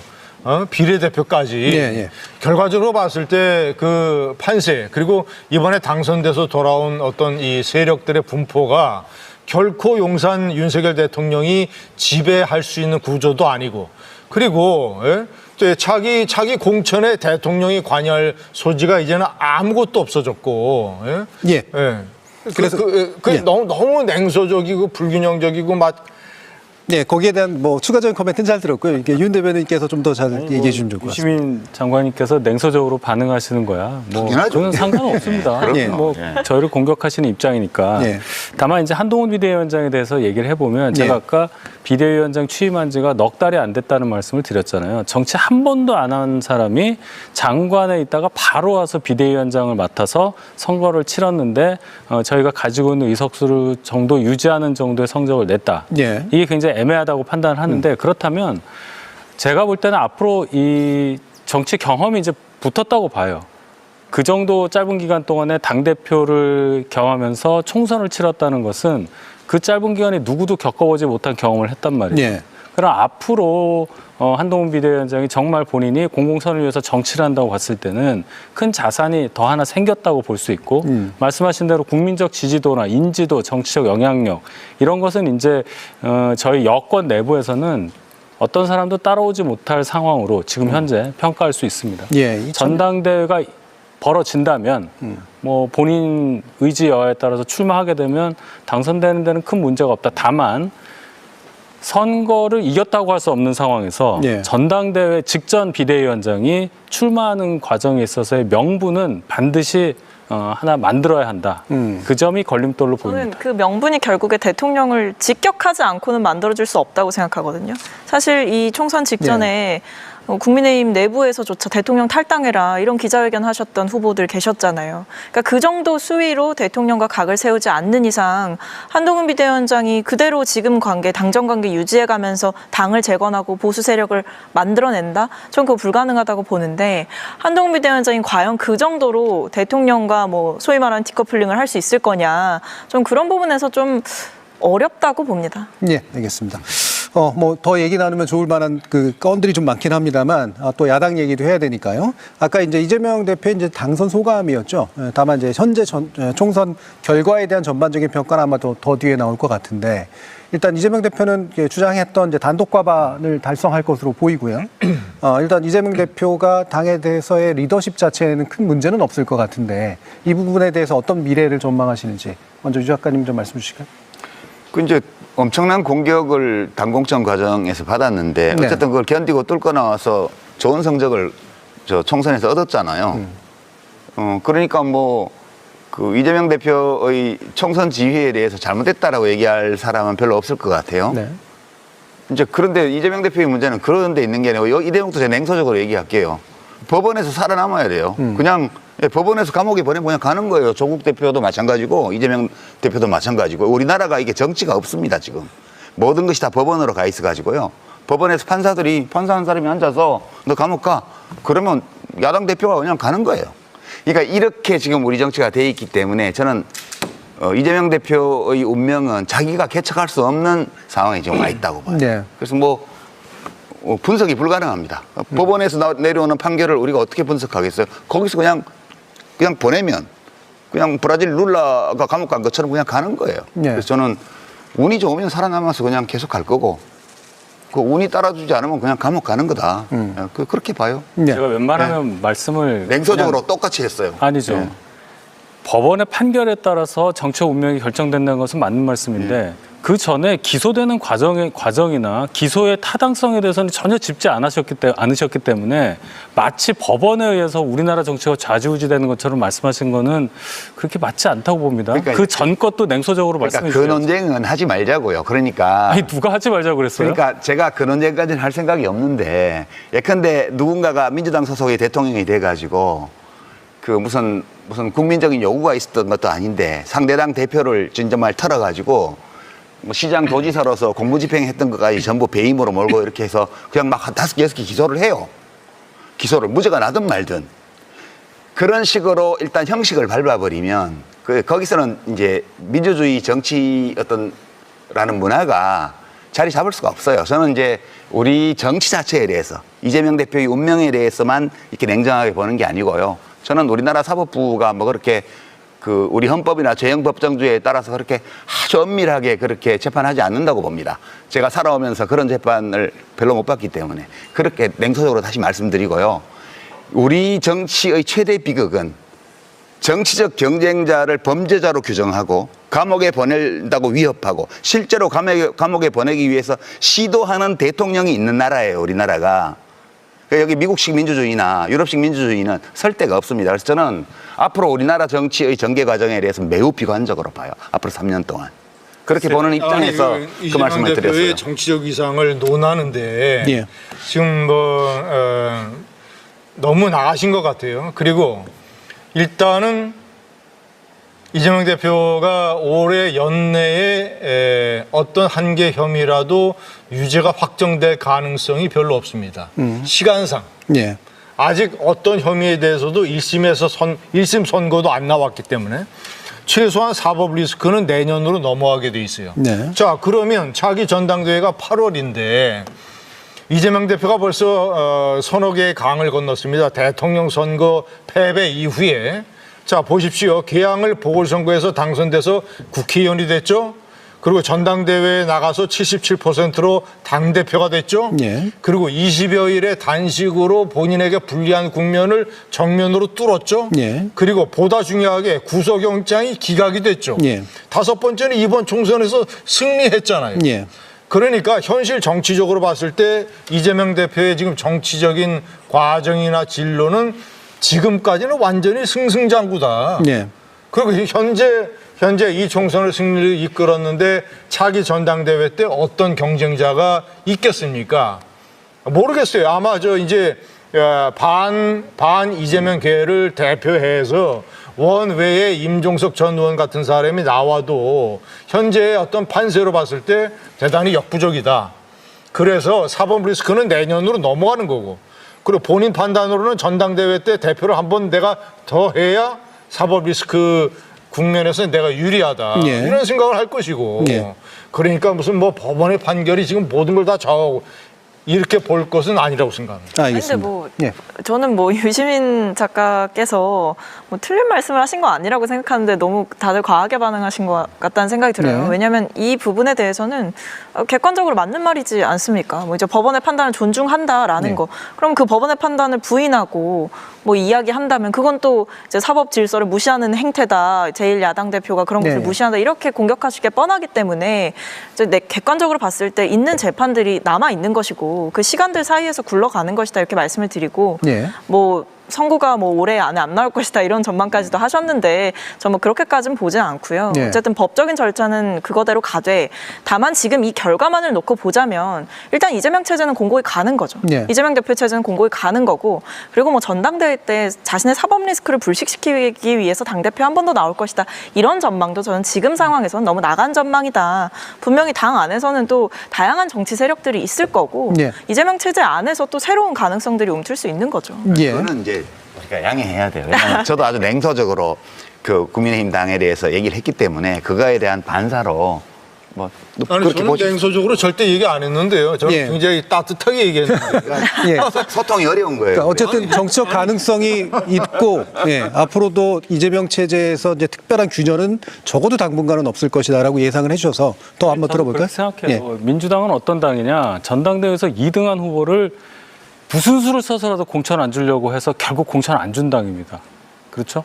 박영진 의원. 그런 엄혹한 상황을 그냥 맞닥뜨리고 있는 당이에요. 여기서 이재명 대표의 민주당 당내에서의 어떤 정치적인 행보라든지 위상 이거는 거론할 여지가 없어요. 거의 절대적이다. 아주 탄탄합니다. 네. 제가 얘기하는 건 뭐냐면 그것이 과연 민주당 전체, 민주당 지지자들한테 도움이 되는 일이냐. 불과 얼마 뭐 몇 년 지나면 뭐 대선도 있을 거고 그 과정에서 여러 일이 있을 텐데 지금 저 의석 분포를 한번 보세요. 조국 혁신당 조국 대표가 어떻게 될지 모르지만은 어쨌든 딴 살림 차려서 다른 데 나와 있습니다. 10석 이상 갖고 있을 거예요. 대선 앞에 두고 어떠한 세력 다툼이 있을 건지 그걸 예고하고 있다고 저는 생각해요. 예. 그 점에서 본다면 이재명 대표가 갖고 있는 사법 리스크라든지 공천 과정에서 보여줬던 표현이 좀 그렇습니다 하는 폭력적인 이러한 과정들을 본다면 결코 그 나중에는 그렇게 밝은 미래가 보장되는 걸로 보이지는 않습니다. 예, 짧게라도. 예, 한마디만 덧붙이면 이재명 대표는 그냥 생존자예요. 어릴 때부터 살아온 인생 자체가 제가 보건대는 온갖 위협과 함정과 그 공격과 이런 것들을 어떻게든 견디고 여기까지 살아남았는데 앞으로도 계속 생존하리라는 보장은 없어요. 그러니까 저는 이재명 대표를 이렇게 보고 있으면 우리 한국 정치의 가장 비열한 면과 비극적인 측면을 다 볼 수 있다. 거기서 이 사람의 정치적인 인생, 예. 그 사람의 삶에서 그런 점에서 그냥 전 냉정하게 보는 거. 이 사람이 내일 모레 당장 법원에 의해서 정치적으로 살해당하더라도 어쩔 수 없다. 그러면 민주당이 오합지졸이 될 거라고 봤기 때문에 계속 제거하려고 한 거예요. 그러니까 알겠습니다. 민주당도 굉장히 큰 과제로 그게 다가와 있다. 이 점만 덧붙이겠습니다. 예, 야당 얘기도 치열하게 해봤는데요. 지금까지 총선 데스크였습니다. 총선의 결과가 어느 정도 이제 윤곽이 잡히고 있으면서 추가 상당히 기울어진 모습들은 보이고 있습니다. 윤석열 정부는 아직 초기임에도 불구하고 어쨌든 여당으로서 치른 선거로서는 상당히 힘든 선거를 치르는 셈인데요. 과연 윤석열 정부가 이 과제를 어떻게 이제 해결해야 될까? 이 부분이 이 총선 결과에 가장 중요한 의미가 되지 않을까 싶습니다. 어떤 선택을 하게 될까요? 아까 김진 의원님께서는 그래도 뭔가 이제 지금까지와는 꽤 다른 어떤 변화의 모습들이 있을 것이다라고 이제 보셨는데 먼저 좀 말씀 주실까요? 예, 유권자들이 항상 그렇지만 물론 이제 결과적인 해석일 수도 있지만 상당히 기묘한 선택을 했다. 이번에 정권 심판론이 비등했지 않습니까? 강서구청장 선거에서 유권자들이 1차 경고를 보냈는데 별다른 변화를 보이지 못한 윤석열 정권에 대해서 이번에 아주 매운 회초리를 때렸는데 그래도 불구하고 한동훈 위원장이 읍소했듯이 야권이 완전히 이 나라를 망가뜨릴 수 있는 200석을 줘서는 안 된다. 100석만은 채달라. 이것을 유권자들이 100석에서 한 10석이나 말이죠. 10여 석을 더 줘서 이 양쪽에 다 이 메시지를 보냈다고 생각을 합니다. 네. 그래서 간단하게 말씀드리면 윤석열 대통령은 아까도 말씀드렸지만 절대로 자신이 허용을 해서는 안 되는 마지노선은 지키면서 네. 이번 총선의 메시지를 받아들여서 오만과 불통이라는 이미지를 개선을 해서 한 가지만 말씀드리면 기자회견하는 것은 대통령의 선택이 아닙니다. 예. 대통령의 의무입니다. 그런데 취임 이후에 왜 한 번도 정식 기자회견을 하지 않습니까? 이거는 오만이자 불통입니다. 그래서 그것도 받아들이고 이재명 대표도 중요한 형사 피의자지만 일단 이제 압승한 야당의 대표니까 만나서 국정 운영을 논의하고 이런 식의 변화를 아마 불가피하게 보일 겁니다. 예, 기본적으로 대언론 소통을 비롯한 대국민 소통을 할 것이고 그리고 야당과도 어쨌든 대화는 시작하게 될 것이다. 이렇게 이제 일단 보셨어요. 자, 그럼 일단 뭐 박성민 최고위원은 어떤 과제에 대한 어떤 대응들이 있을 것 같으세요? 참 바라는 건 많은데 네. 지난 2년간 정말 열심히 제안도 드리고 뭐 토론하면서 여러 가지 얘기를 드렸는데 늘 제 생각과는 반대로 가시더라고요. 기자회견을 하셨으면 좋겠다고 말씀드리면 기자회견은 하시지 않고 국민들의 목소리를 좀 들어주셔서 이런 인사는 임명하지 않았으면 좋겠다는데도 늘 임명하셨던 분이었기 때문에 최근에 의료개혁 관련 담화에서 보여줬던 그 태도가, 그 독선적인 태도가 과연 변화할까라는 의문이 있습니다. 근데 그럼에도 지금 대통령이 하셔야 되는 건 일단 저는 윤석열 대통령과 김건희 여사 두 분은 대국민 사과하셔야 된다고 생각하고요. 그다음에 두 번째로 정말 내각은 총사퇴를 해야 되지 않나 싶습니다.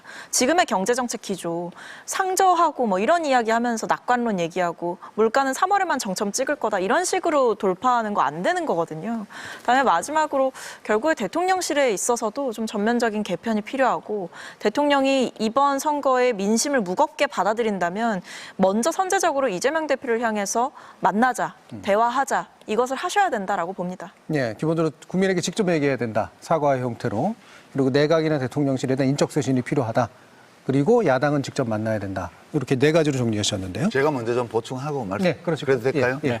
그 같이 말씀드리는 게 좋을 것 같아서. 네. 지금 박성민 최고가 얘기한 게 상식이죠. 그냥 ABC죠, 그게. 근데 저는 저 ABC가 받아들일 가능성이 별로 높지 않다고 봐요. 그러니까 뭐 당장 내일 아침 돼서 대통령실에서 어떤 반응이 나오는지 총선 결과에 대해서 봐야 되겠지만, 제가 대선 기간에 생각했던 것보다 윤석열 대통령이 훨씬 더 어두우세요. 이 만사에. 어둡다고 저는 판단을 했는데 어두우세요. 근데 제가 최근에 본 가장 이제 우스꽝스러운 사례가 대파 건인데 대파가 875원이라 이게 그게 문제가 아니에요. 그러니까 대파 문제 하나를 가지고 보는데 농산물 가격 인상 문제에 대해서 대통령이 이 문제를 어떻게 인식하고 있고 그다음에 대통령으로서 어떻게 지시를 하고 있고 상황을 어떻게 파악하고 있고 어떤 방식으로 대책을 마련하고 있고 이런 것들을 다 보고 싶어 했던 거거든요. 근데 방문지에서 그 875원의 대파 한 단이면 합리적인 가격이 전혀 아니에요. 농민들 다 굶어 죽어요. 그렇게 하면. 근데 그렇게 한마디 한 거 말고는 이 생필품 농산물 가격 인상에 대해서 대통령이 이 문제를 어떻게 다루고 있는지를 다 보여준 거예요. 그래서 저는 이거는 진짜 대책이 없다. 그러니까 박성민 최고 지금 말씀하신 대로 대통령이 이렇게 해주면 좋겠어요. 근데 저는 기대는 안 합니다. 예. 그러니까 어둡다라고 하는 건 그렇다면 어떤 겁니까? 잘 불투명하다? 안 보인다? 저는 상당히 그 두 분이 말씀하신 거하고 다른 방식으로 대통령실에서 이 총선 결과에 대한 논평을 할 가능성이 있다고 봐요. 네. 그리고 지금까지 해왔던 국정기조를 거의 바꾸지 않고 단지 바꾸는 신용 몇 가지만 하는 정도로 그냥 밀고 갈 가능성이 높고요. 그것 때문에 저는 굉장히 어둡게 봅니다. 앞으로 그 우리 사회의 전망을. 예. 예, 윤 대변인님. 어둡다는 단어를 두 가지 뜻으로 쓰신 걸로 저는 이해를 네, 했습니다. 예, 예. 너무 제가 말하는 어둡다는 거가 또 하나가 있는데 너무 어둡게 얘기하시니까 제가 조금 변명을 하자면 해명을 하자면 윤석열 대통령이 정권을 잡은 후에 지난 2년간 어떤 문재인 정권으로부터 유산을 받았고 맞닥뜨려야 하는 국회의 상황이 어떤가를 한번 생각을 해보십시오. 정치를 하지 않았던 분이 국민으로부터 부름을 받아서 정치권에 나와서 대통령까지 되신 분인데 그 2년 딱 대통령 된 순간부터 시작해서 어떠한 공격과 어떠한 시련을 뚫고 2년을 왔는가를 보면 지금 대통령이 2년 동안 국정 운영을 하는 과정에서의 어려움을 충분히 이해할 수 있다고 봅니다. 그걸 어둡다고 표현하시면 그건 윤석열 대통령만의 어두움은 아닐 거예요. 저는 일단 그렇게 생각을 하고 네. 언론과의 접점에 있어서도 처음에 도어 스태핑 했을 때 열광을 하던 분위기도 있었죠. 또 그 과정에서 여러 문제 있지 않습니까? 제가 언론 탓하는 건 아니지만 불가피하게 우리가 갖고 있는 환경이 대통령이 진솔하게 뭔가를 얘기해서 그게 또 진솔하게 해석되는 과정이 없어요. 그것 또한 우리 사회가 어두운 한 면이라고 저는 지적하고 싶습니다. 그것을 모두 대통령의 책임으로만 돌리고 대통령에 대해서 거의 포기하다시피 한다. 이런 반응을 보이는 것은 국민이 직선으로 뽑은 대통령 임기 3년이나 남았는데 3년도 더 남았어요. 그러니까요. 예. 너무나 걱정- 그것은 이 사회를 장관까지 지내신 분이 너무나 그것은 국민들에 대해서 국민들께 너무 나쁜 영향을 끼치는 그런 발언이라고 저는 생각해요. 보세요. 김대중 대통령이 IMF로 파산난 나라에서 대통령을 취임해가지고요. 여소야대 국회였어요. 네. 이것보다 훨씬 더 어려운 조건인데 어떤 식으로 그걸 극복했습니까? 많은 공격을 받으면서도요. 노무현 대통령이 집권했을 때 여서야대였어요. 총선하기 전까지는. 초기에 법인세 인상 개인적으로 반대했지만 그때 한나라당에서 의결해서 오니까 취임하자마자 거부권 발동하는 거는 내 소신과는 안 맞지만 국회를 무시하는 거고 이 여야 관계를 너무 마비시키니까 받아들이겠다 비난 엄청 받았습니다. 지지층한테. 자, 그러니까 지금 이게 이런 상황에서 집권한 대통령이 처음이 아니에요. 근데 어느 대통령도 이렇게 하진 않았습니다. 다릅니다. 네. 야당이 달랐어요. 20몇 년 전이라고 그냥 넘어가시는데 당시에 이회창, 박근혜 그런 분들이 지금 이재명 대표의 리더십과 같은 리더십을 갖고 있었다고 저는 이재명 생각하지 대표 않습니다. 리더십이 훨씬 민주적이죠. 그럴까요? 네, 저는 그렇게 봅니다. 근데 결국에 이 정권에서 내타시오가 없었던 게 가장 큰 문제가 아니겠습니까? 늘 이제 윤석열 정권 초기에 가장 많이 들었던 단어는 문재인 정부였습니다. 문재인 정권에서 이렇게 했기 때문에 우리가 이렇게 못한다. 민주당이 이렇게 하기 때문에 우리가 하고 싶은 일을 못한다. 뭐만 하면 전 정권 탓, 뭐만 하면 야당 탓을 하시는데 결국 행정 권력을 가지고 있고 이 나라를 이끌 책임이 있는 건 대통령이시잖아요. 그만한 자리에 가셨다는 건 책임을 지셔야 되는데 그 부분에 대해서 한 번이라도 대통령이 내가 잘못했다, 내가 더 잘하겠다라는 정말 진솔하고 솔직한 반성의 태도가 있었느냐. 국민들은 저는 이번 총선에서 그걸 정확하게 판단하셨다고 생각합니다.